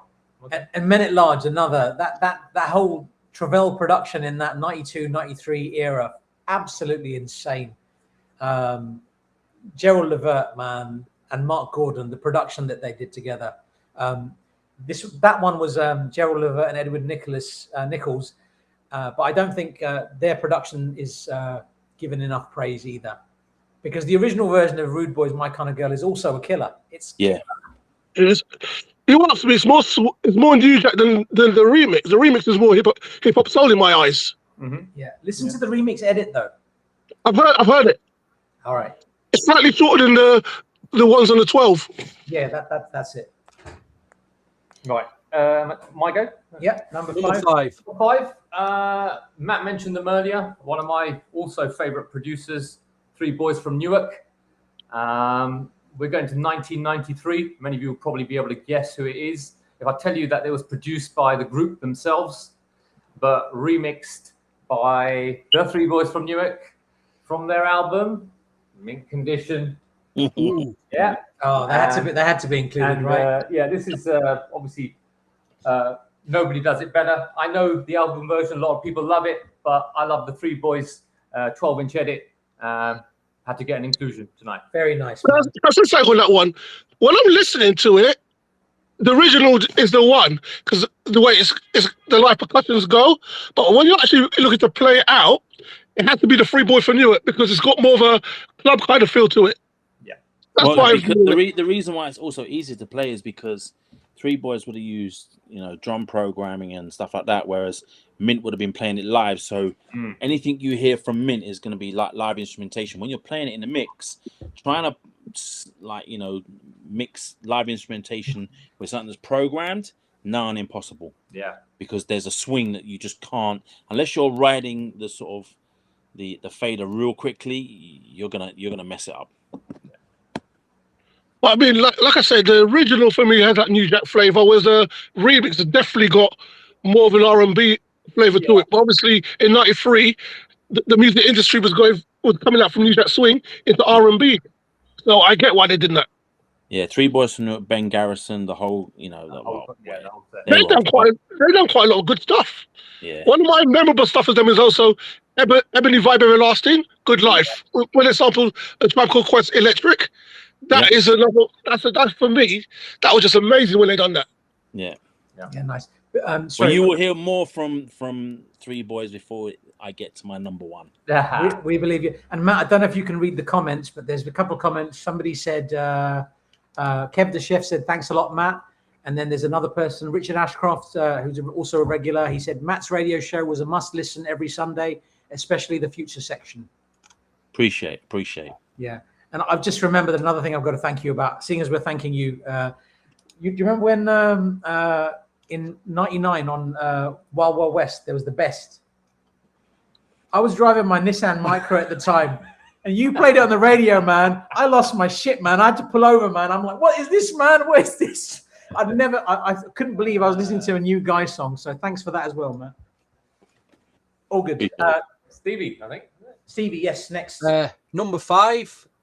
This completes my first time on vinyl released in the UK. If anyone's got this on vinyl, let me know because I've never saw it. A group, one album, again disappeared, and that group was Simple Pleasure, and the track is Which one? I Can't Get You Off My Mind. Yeah. Why was this record not Very good. on a 12 Good tune. or a remix of something? It's just an insane album track that again needs to be heard. I'd love to have it on vinyl to play. Amazing track. Is it on mine? No, There are, I think there's a Sampler. there's a 5-track sampler and a 6-track vinyl sampler. Yeah. Mandy, you'd lose your head if you heard That sounds like a bootleg I've got to that me, though. sampler, I believe. The reprise sampler. Is it on that? I believe it is. That's what I'll I have asked to you. check. Is that a bootleg or is that a proper I reprise think it's a release? proper reprise. It was from There, the US. there are Wow. there are proper samplers for that. Yeah. They sell for quite a lot now. I think they're like 50, 60 quid Yeah, each now. And there's the reason why you don't have one, Steve. Yeah. 50, 60, because too much, man. There's too much. It's too much money. Yeah. Matt, Number 4, Matt. Is it back to me? Yeah. Okay, Yeah. I'm back on my Motown. This is the Motown Madness section. The year was 93.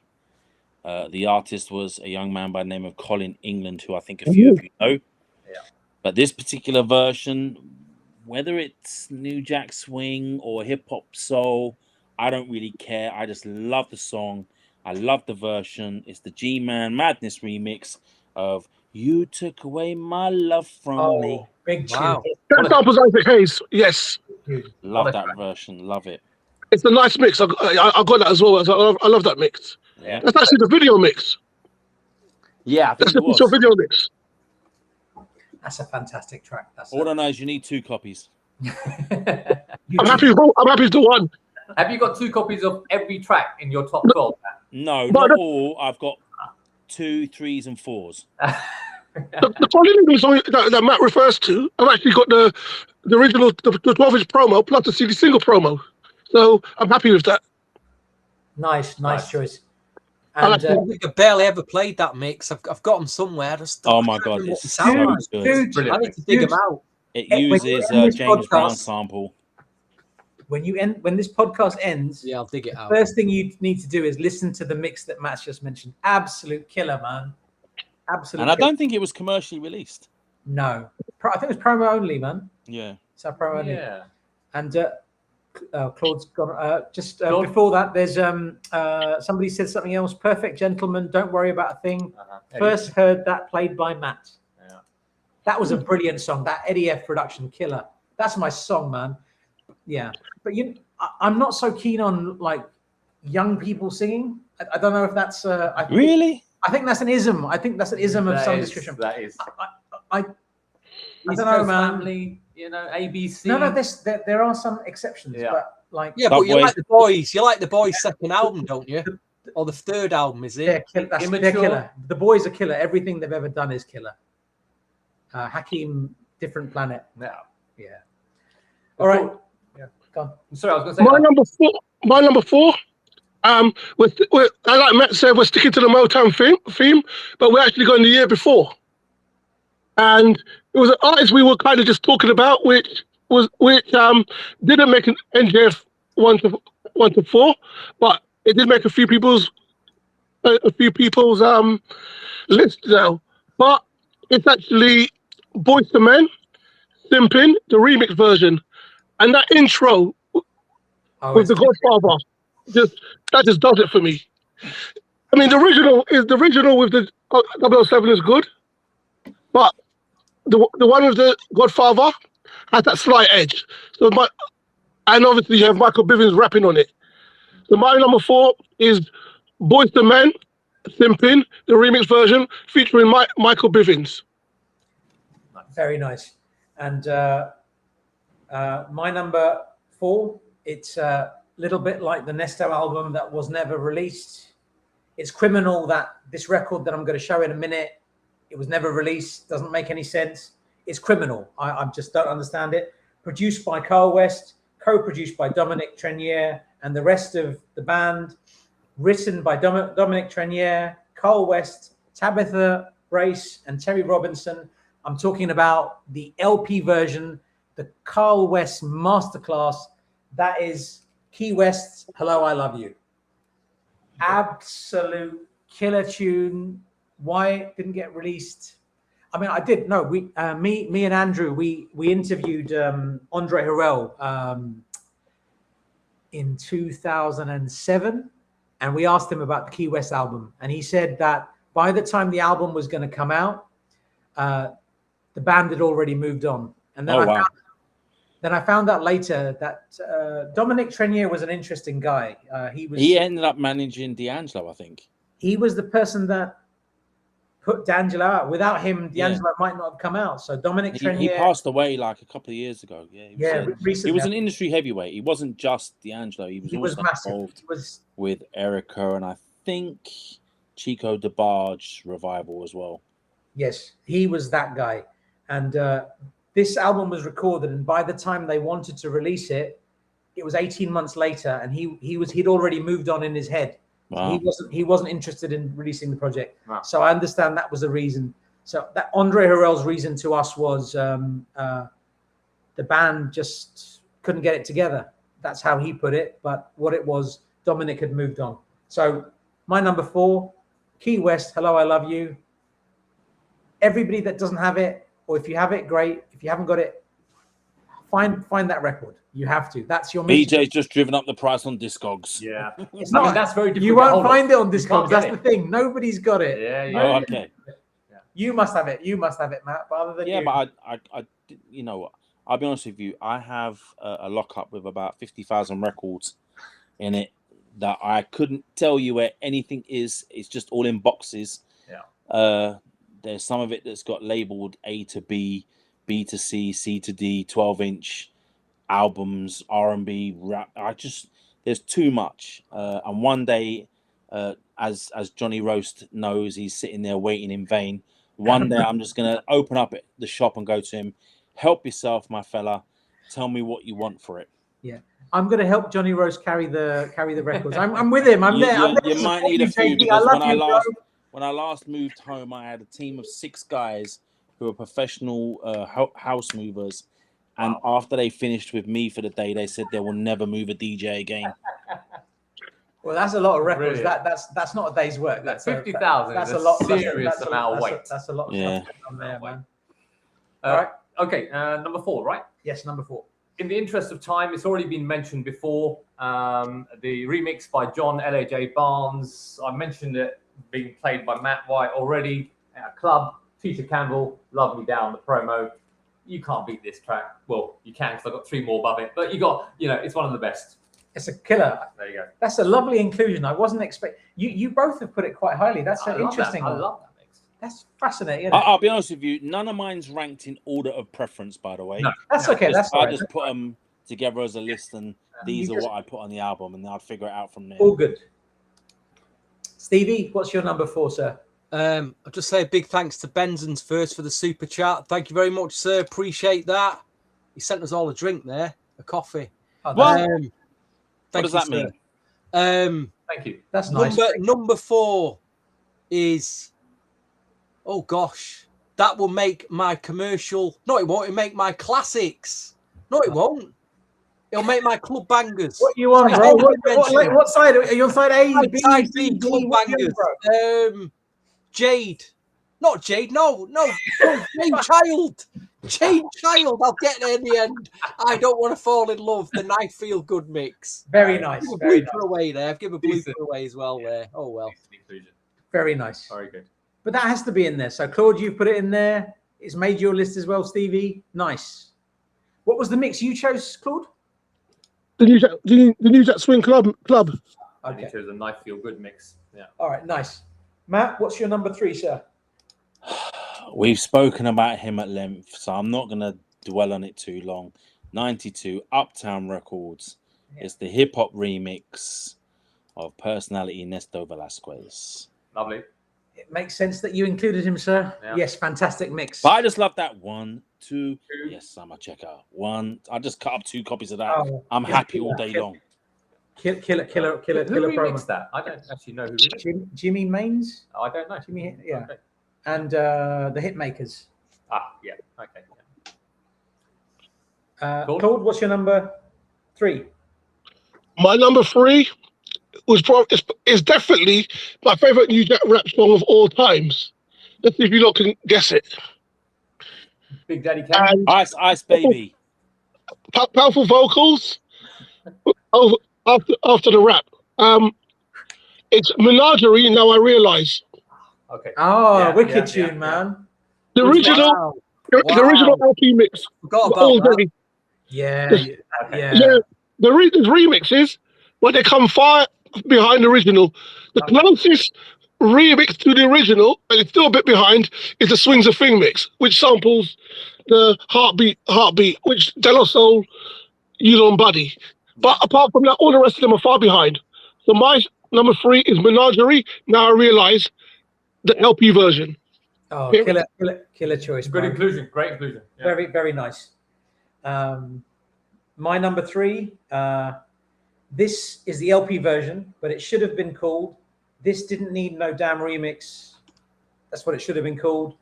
This is produced by Dallas Austin. It's written by Dallas Austin, Derek Culbraith, who is also known in another world as Derek Dimitri, Melvin Davis, Theophilus Glass. This should have been a single. What were LaFace thinking with this song? It's madness. This is just ridiculous. That Try My Love of this album did not get a single release. It makes no sense. I knew you were going to play Highlands. I knew it was going to do that. Second Number three. That is a killer song. So many people included that in their list that was sent to me. So yeah, you'll see where it places on the final list. Okay. Oh, amazing track. Absolutely amazing track. And So is that Menagerie as well. Yeah, Menagerie, Menagerie. about killer that. track. And I didn't know until relatively recently that Derek Culbraith is Derek I Dimitri. never knew that. Yeah. Isn't that a mad one? I didn't know that Wow. until like 5 years ago or something. Never knew that. I didn't know that. I didn't know that at the time. What you got, man? Okay, number 3. I'm going on a UK pressing of a record. So not a US promo, not a US CD, a UK pressing. And it's the only inclusion in my list which has been remixed by DJs in the UK. The brother was mentioned earlier. We had a big jam. There's a clue. He did a track called Jam. And it is Janet Jackson, All Right. Ooh. And the CJ McIntosh and Dave Durrell hip hop mix. Oh, You guys know who Dave Durrell is? Tell us, man. Go on, isn't he with the Soul to Soul set as well, wasn't he? He was. Do you remember Mars? Pump up the Yes. pump up the volume. That's Dave Durrell. Wow. Is Wow. That's mad.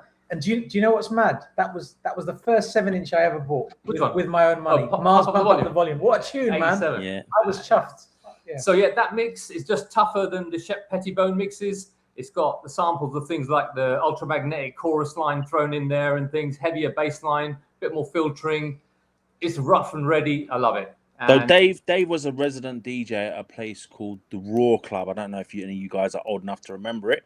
Raw Club was in the basement of the YMCA on Tottenham Court Road. Oh, And wow. was one of the original sort of transitional clubs from when rare groove and hip hop started to merge into kind of one, and the samples were being used. And Dave was part of that setup, and things like Cold Cut. Do you remember Cold Cut? Yes. They were all being played. So Matt Black and Matt those Black, guys yeah. were doing that, Yeah. and Dave was seeing all that, and him.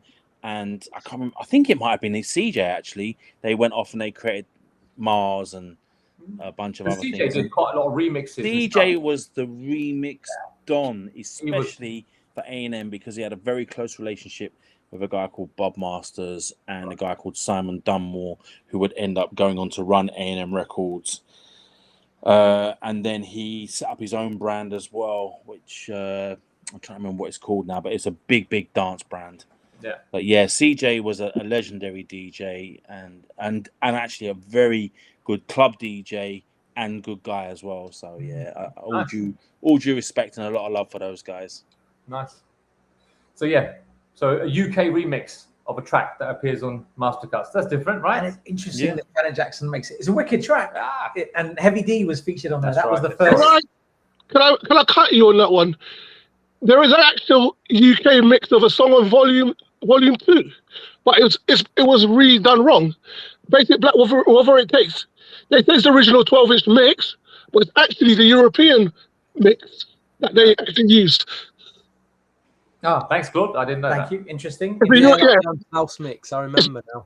it's like I think it was done. I think it might have been done by Jervy and them lot, Yeah. but it's not. When it says original 12-inch mix, it's not the one. It's actually the European mix, because I've actually got that. I've actually got that 12 of the European mix on it, and it's exactly the same as the Mastercuts. Yeah, that's annoying when they put the wrong mix on something. That's very annoying. Blame the label copy people inside the record label. Yeah, they're the people. My favorite annoying mix is Jodeci's "What About Us," the Jeep mix, which sounds exactly like the LP mix. If you don't know it, you should check it out.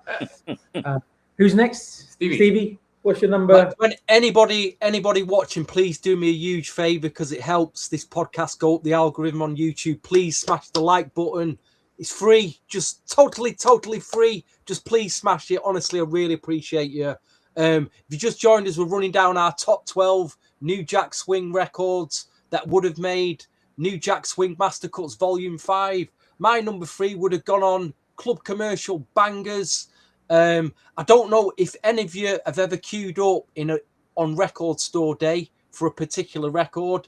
I'd never done it up until this year for one particular reason. This album from this group was only ever released in the UK, and it goes for silly prices, the original UK pressing from about 92, 93. Never pressed up in the US. The US decided to press it up this year, and they sent some import copies over to the UK stores, which made me go out first thing in the morning, stand in a queue for 2.5 hours, and still not get it because it's sold. It went. I'm talking about the group. I'm talking about the group Jade. That's rough. From their one. Well, it wasn't. They did a couple of albums, didn't they? From their first album, Don't Walk Away. Right. It was reissued this year for Record Store Day. US album. If any of you have not got it, nice colour pressing and everything. Oh, you was. Sorry. And I know that was really commercial, but that was a big song. Everybody liked that song when it came out, right? That was a good song. Vassal Benford for Palm Tree Productions. That's it. Very nice. R&B Breeze says, Stevie, bro, why the fake background? Because you don't want to see my bedroom, mate. Nobody wants to see my bedroom behind me. That's why, sir. Yeah, that's it. R&B Breeze. Yeah. Simon Law, yeah, huge London DJ. Hey, we're getting close. We're getting close. Simon wasn't really a big DJ. It was a music. Simon Law was actually born in Luton. Yeah. Okay. And Simon's a friend of mine. Like, I mean, a friend of mine I speak to on a regular basis. One of the most incredible guys ever on the keys in the UK. He would reimagine the sound of Philadelphia and Barry White and all these different things that he, adored in different ways. If you listen to the way he played music and arranged strings for Soul to Soul, he just basically reimagined all of the sort of that catalog of the sound of Philadelphia. Wow. and some of the Motown stuff, and then Barry White. That's what his speciality was. But wasn't really known as a DJ. Definitely not back in those days. Eric B and Rakim's. He did. He definitely did. The UK, the Funky Ginger and the UK Flavour. Yeah, that was his name. That was his name, Funky Ginger. Yeah. I know. He also produced the classic Saturday More Love Taken Over as well. Yep. That was a brilliant remix. Yes. And Junior Giscombe, I think he was involved in that as well. Lovely track. All right, number 2. Yeah. Just me? Yeah. Yeah. Okay, so I'm going to go with someone who I think... I played this record so many times over so many years, and I think people, when they hear it, they can't believe it's who it is. But when I say the name MC Hammer, you just go, oh God. I know. You're probably going to say... all right, mate. What am I going to say? Gaining Momentum. You'd know that. Featuring the Joe. Momentum Jam, 3 boys from Newark. Again, that version is amazing. Great Joe choice. on BV's 1991 Capitol Records. If you got the promo 12, you just play it to the end because it's got so many different breakdowns and chops, and Joe just riffing left, right, and center. It's just ridiculous. Joe sounds nuts on that record. He's just ripping that record. The Momentum Jam is just crazy. And a great inclusion. Not many people, I don't think, know it. Yeah, people don't know that song, man. But maybe, obviously, people, connoisseurs who are on the podcast might, but general people. Some might say only geeks know that song. Yeah. Number 2, Claude. My number 2 was Matt White's number 12, which is Jodeci Got Love. But I've actually gone for the Swing Act. Mm-hmm. Oh, nice. I just think it'll suit the Jack Swing compilation more than the other mixes. My personal favourite is the Daddy Hip Hop. But I just felt listening to all of them that the Swing Act was the one. It wasn't too short like the video edit. And it wasn't too long like the 12-inch edit. So I used that one. And it kind of has that more of a swing feel than like, say, the Daddy Hip Hop or the hip hop. But we both agree that Daddy Hip Hop's the best version, right? I agree with you. And my second favourite is the swing bass. That's nice. That's lovely. That's a lovely mix as well. Yeah, very good. And I'm sure we've had this conversation elsewhere before, but there's 2 promo CD singles off there, which has 6 mixes on each. I think the purple one has the same as the 12-inch. The green one is only available on a promo, US promo, but there is a Canadian pressing of the green promo on vinyl. So if you need those mixes on vinyl, get the Canadian copy. I've got to love. That's got the Daddy Hip Hop instrumental. That is only on that Canadian 12-inch. So it's also got a Daddy R&B instrument as well. True. Yeah. True. Or you can buy the CD single for $500. Up to you. Well, the 12 might become a bit more cheaper. You do you. That's it. Who's really spending? Huh? But who's really spending $500 on CD singles? Dude, on CD singles, the CD single market's nuts, man. No, come on, man. Why would you do that? That's just crazy. Easily $500 on a CD single, done, man. Like, you should listen to like some of the people that are in this chat. They've definitely spent $500 on a CD single. But look, for another $500, you could get a Basque like cover, and own a piece of art that will definitely appreciate. Like Jodeci ain't appreciating like that. I'm sorry, I love Jodeci, but damn, like, why would you spend that kind of money? I'm sorry, it don't make no sense. Yeah.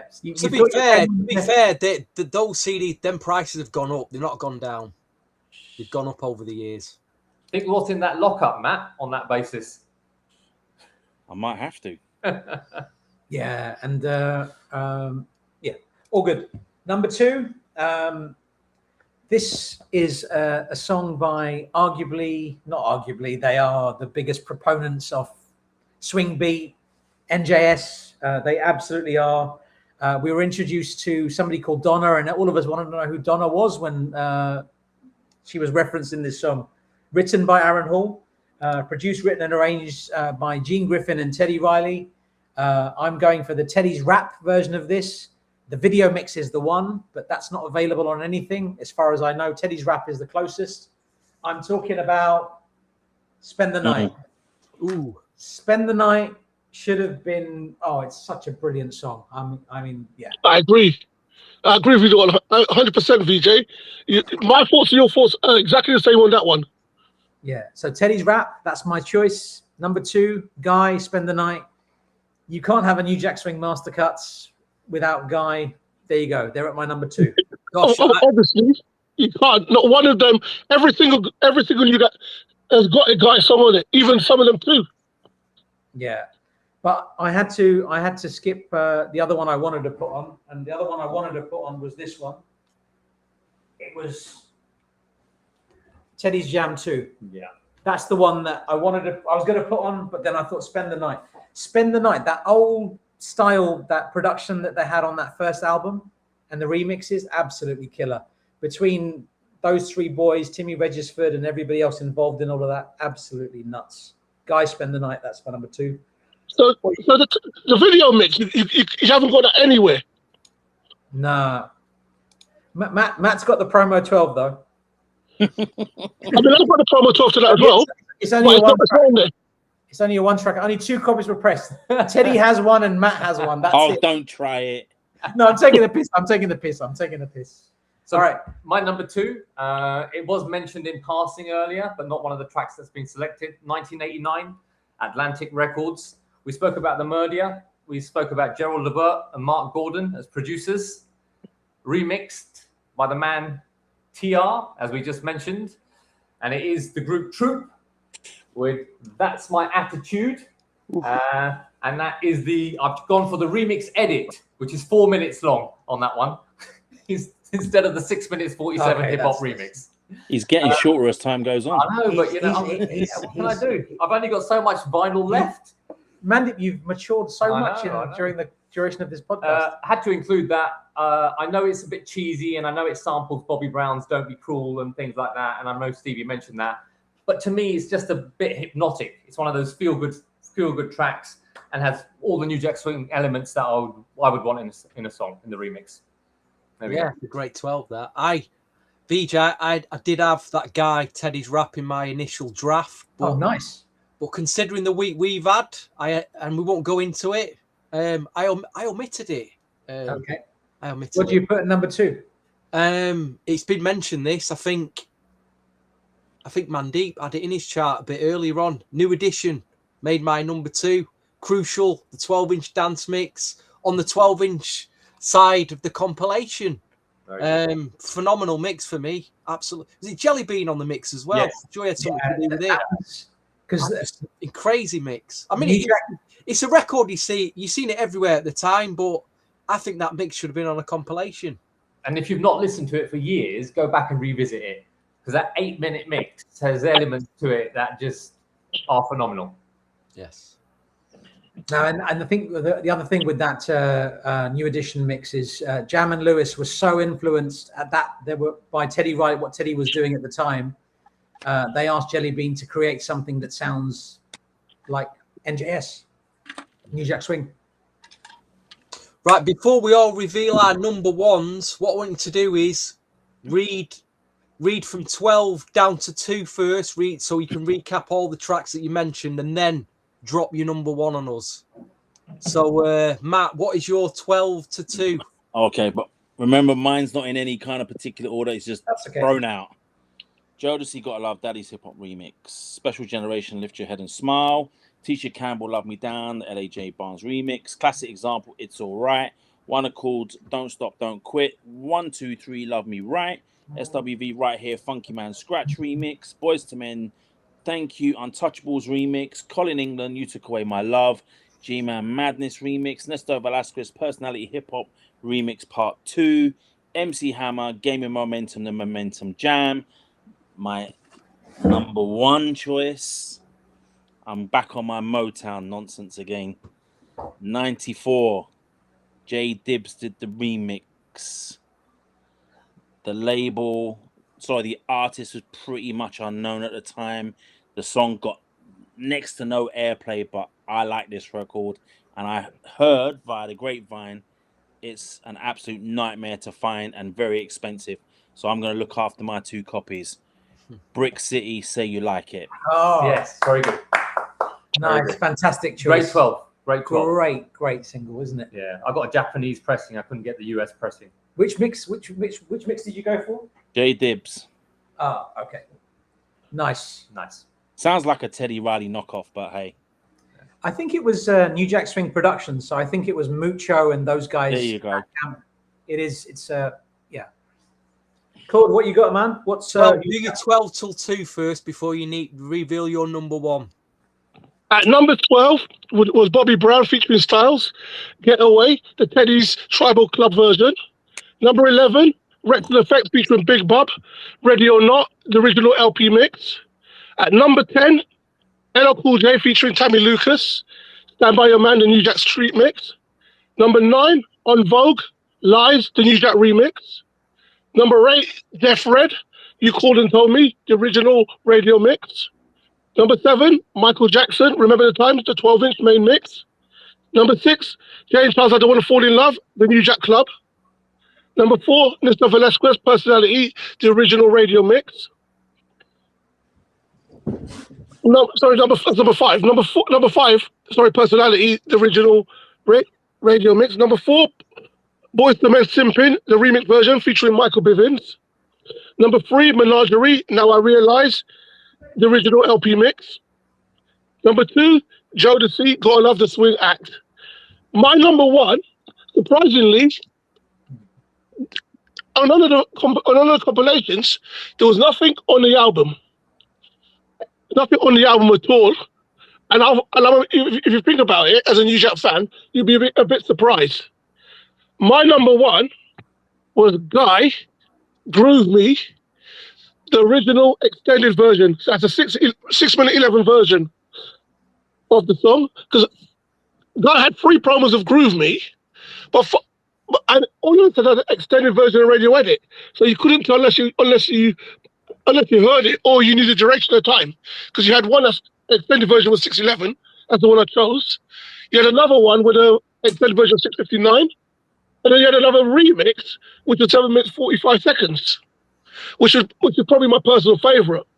I just think the 611 minute is the 6-minute 11 is the classic version, and it's like the video version where it goes groove me, groove me, groove me before it starts. So that's my number one. Guy Groove Me, the original extended version. Nice. Fantastic choice. Good list. Fantastic choice. You can't go wrong with Groove Me, can you? Fantastic choice. And I love how you narrowed it down to that specific mix, because there's lots of 12s of that. Yeah. And I had this 12 for years, but I didn't realize we were talking about the dub mix. Yeah. There's a dub mix. It sounds like a New Jack Swing track. Yeah. It sounds like, when I heard that recently, it sounds like I'm listening to a New Jack Swing track. That's on this. I think the one you're talking about is on the second extended mix of it, the 6-minute 59-second one. That's the one. The 7-minute 45 is the Timmy registered mix, right? Yeah, that's my favorite. That one's totally different from the other two. Yeah. Where it's a bit more kind of, if you want to put it, a bit more hip hop soul than the other ones. The other two are more on the New Jack side. Nice. My number 12 was David Peaston. Two wrongs don't make it right. Club body mix. Number 11, Full Force Ain't My Type of Hype, 12-inch version. Number 10, Cheyenne, I've Waited for Too Long for Your Love, extended mix, 88. Number 9, Billy Alexander Davis, I Want You, club mix. Number 8, Omar Chandler featuring Prince Marky D, Do You Really Want It, long version. Number 7, Game You Turn Me On, original mix. Number 6, Robert Brookins, Don't Tease Me, extended remix. Number 5, The Rude Boys, My Kind of Girl, remix edit. Number 4, Key West, Hello, I Love You, LP version. Number 3, Highland Place Mobsters, Try My Love, LP version. Number 2, Guy, Spend the Night, Teddy's Rap. My number 1 has been sampled in 28 songs. It's been mentioned in this chart, everybody's list, twice already. Produced, performed, and written by Jane Child. Remix, produced, additional production by Teddy Riley. I'm talking about the Knife Feel Good remix of Teddy Riley, Jane Child's Don't Want to Fall in Love. Absolute killer. Unless there were budget constraints or there were some restrictions, nobody can explain another reason why this wasn't on one of the first 4 New Jack Swing Mastercuts. This is absolutely essential fodder. We heard it at a club. It was a party in Birmingham, New Jack Swing party in Birmingham, month and a half ago. Jane Child was that remix was the best thing about the night, and they played bangers all night long. They sure did. That song just hits differently, man. Jane Child, Don't Want to Fall in Love. That's my number 1. What about my unreleased karaoke version in Times Square in New York, guys? That's only. Don't tell all the collectors. They'll all be after. Yeah. They'll go mad. Just don't tell them about that. Yeah, I murdered that when I tried to sing it. Absolutely murdered it. Anyway, Man Deep. Okay. Yeah. So number 12, Pebbles, Girlfriend, the dance remix, the radio edit. Number 11, New Edition, Crucial, the dance remix, the 8-minute mix. Number 10, Jeff Red featuring Intro, You Called and Told Me, Dave's remix. Number 9, The Mac Man featuring the McCampbell Brothers, I Could Never Say Goodbye, the Moogly Club version. Number 8, Christopher Williams, One Girl, the One Girl remix. Number 7, Today You Stood Me Up, the 12-inch version. Number 6, The Girls, Jam Jam If You Can, the hip-hop version. Number 5, Mint Condition, Nobody Does It Better, 3 Boys, 12-inch edit. Number 4, Tisha Campbell, Love Me Down, the LAJ Barnes extended remix. Number 3, Janet Jackson featuring Heavy D, All Right, the UK hip-hop mix. Number 2, Troop featuring Rex and Effect, That's My Attitude, the remix edit. And number 1, as Claude and others have alluded to, you can't have a Mastercuts album without these people. If you think about New Jack Swing, it's synonymous with this group. The man Teddy Riley, his group, Guy, and it's the only album track that I have on my whole 12 list of 12 from the album Guy. It is You Can Call Me Crazy. Oh, fantastic choice. Yeah. Yeah. JP is going to be well happy. JP was giving me shit all week for saying that I was going to spend the night ahead of that, and he's going to be well happy. Brilliant choice, man. Thank you. Was anyone a member of a record pool?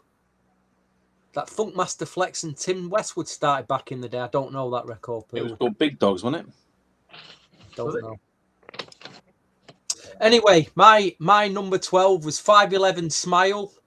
Number 11, Eternal Stay, Teddy's Mix. 10, Troop, Keep You Next to Me. Number 9, Portrait, Here We Go Again.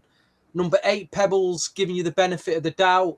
Number 7, Cool School, My Girl. Number 6, Cheyenne, I've Waited Too Long. Number 5, Simple Pleasure, I Can't Get You Off My Mind. Number 4, Jane Child, I Don't Want to Fall in Love, The Knife Field, Whatever Mix. Number 3, Jade, Don't Walk Away. Number 2, New Edition, Crucial, Dance Mix. We've literally 2 hours on this podcast. My head is fried from all the information that I've heard this evening. All these tracks have fried my head. My pet budgie needs feeding. My pet budgie needs before it dies. So time is up, guys. After this, my number 1, he's already been mentioned. I don't know where he is now. I'd love to find out where he is. I'd love to interview him and find out his backstory. Colin England.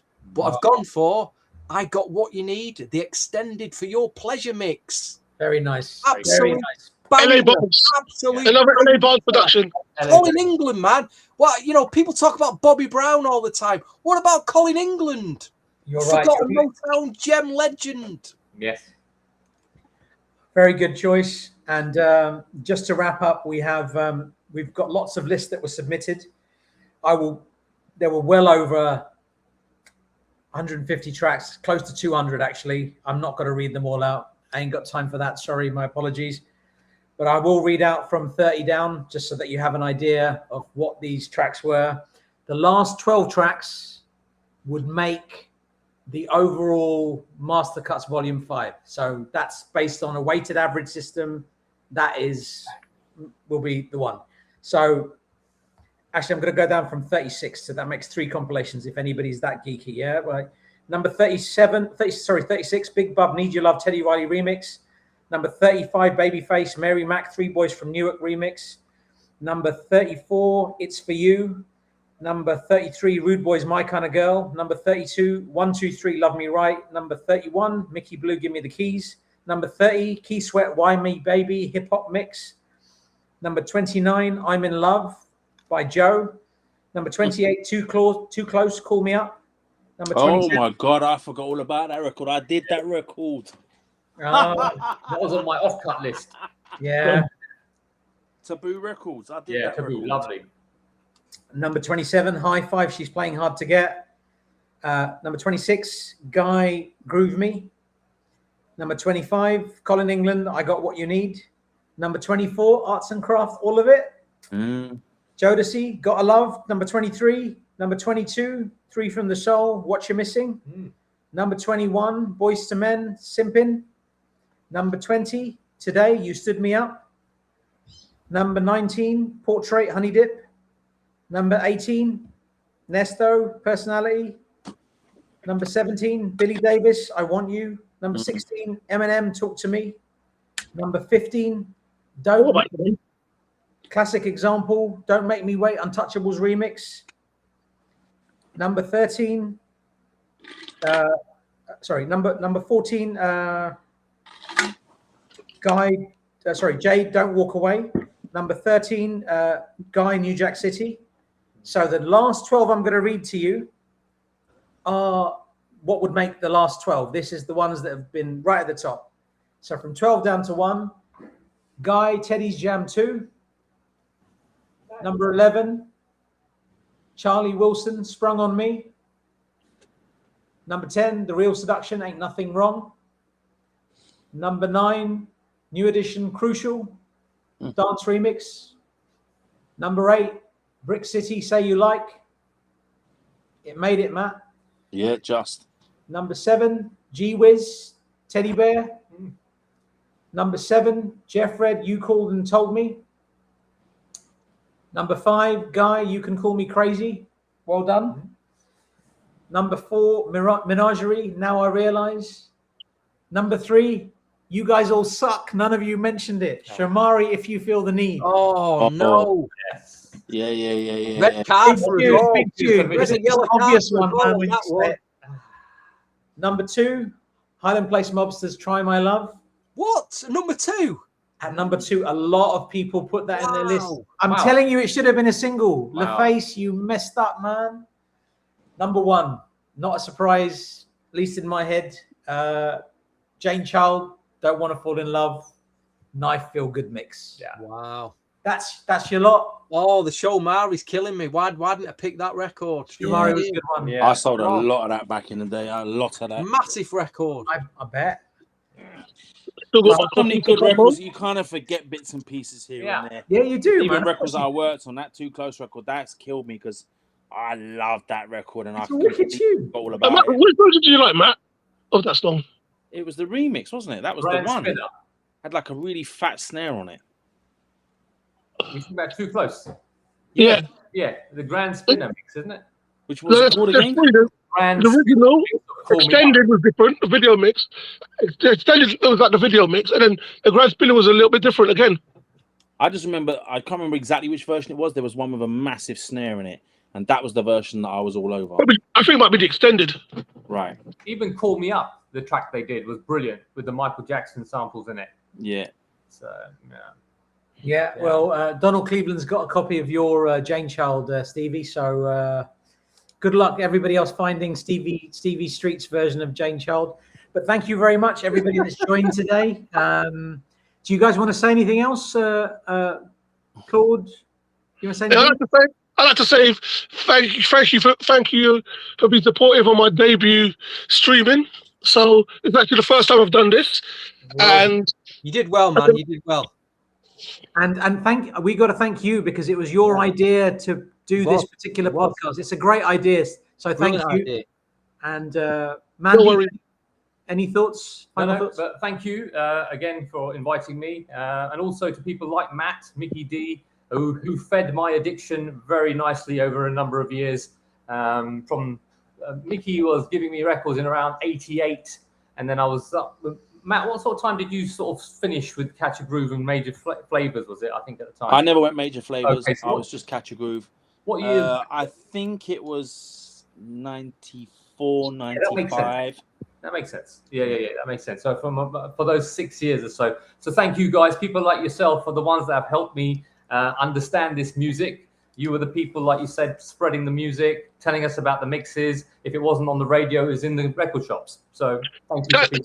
Can I have a confession? You know, Matt White was the person who introduced me to Jodeci Feeling Eric Sermon remix. He pulled it out for me, but he told me it wasn't for sale. But he made me hear it, and after that, I was But Claude, you have a copy now, right? Did I tell you when you get it, you need 2 copies? No, you didn't. When you told me, you just made me hear it just to feed my addiction. But eventually, I got it. I've actually got 2 copies. In fact, I have 2 copies, but the 2 different 12s. I got the 2 different 12s. The thing is, good. You actually need 3 copies, mate. Nah, all good. Look, I And, just want to thank everyone that's either tuning in today or has listened to any radio show that has promoted this kind of music, anyone that's ever bought the music, because without you guys doing what you do, we couldn't do what we do. I think, the music's been exceptional over the years, whether you're like me, that you go back as far as the 70s, you like the 80s, you like the 90s, the noughties. If you've supported black music in any shape or form, thank you, because without you, we are literally nothing. We're in the ether somewhere. So yeah, just thank you to everyone that's ever been involved in any shape or form. so, Stevie, I'll let you wrap up, but I'll just say a couple of things before. Thank you, Mandy. Thank you, Claude. Thank you, Matt White, for joining us. It's lovely to have you guys, and it's been interesting getting your expert knowledge on all of this. Last exit, you mentioned there was no Zan or Big Mac. I did mention there's about 200 songs that were submitted. It's way down. It's somewhere in the list. I promise you, it's there. They are there. I promise you, they're there. But I'm going for a Big Mac next. Yeah, as you should, sir. And in line with what Matt's just said, the reason why we do these podcasts is to support this music.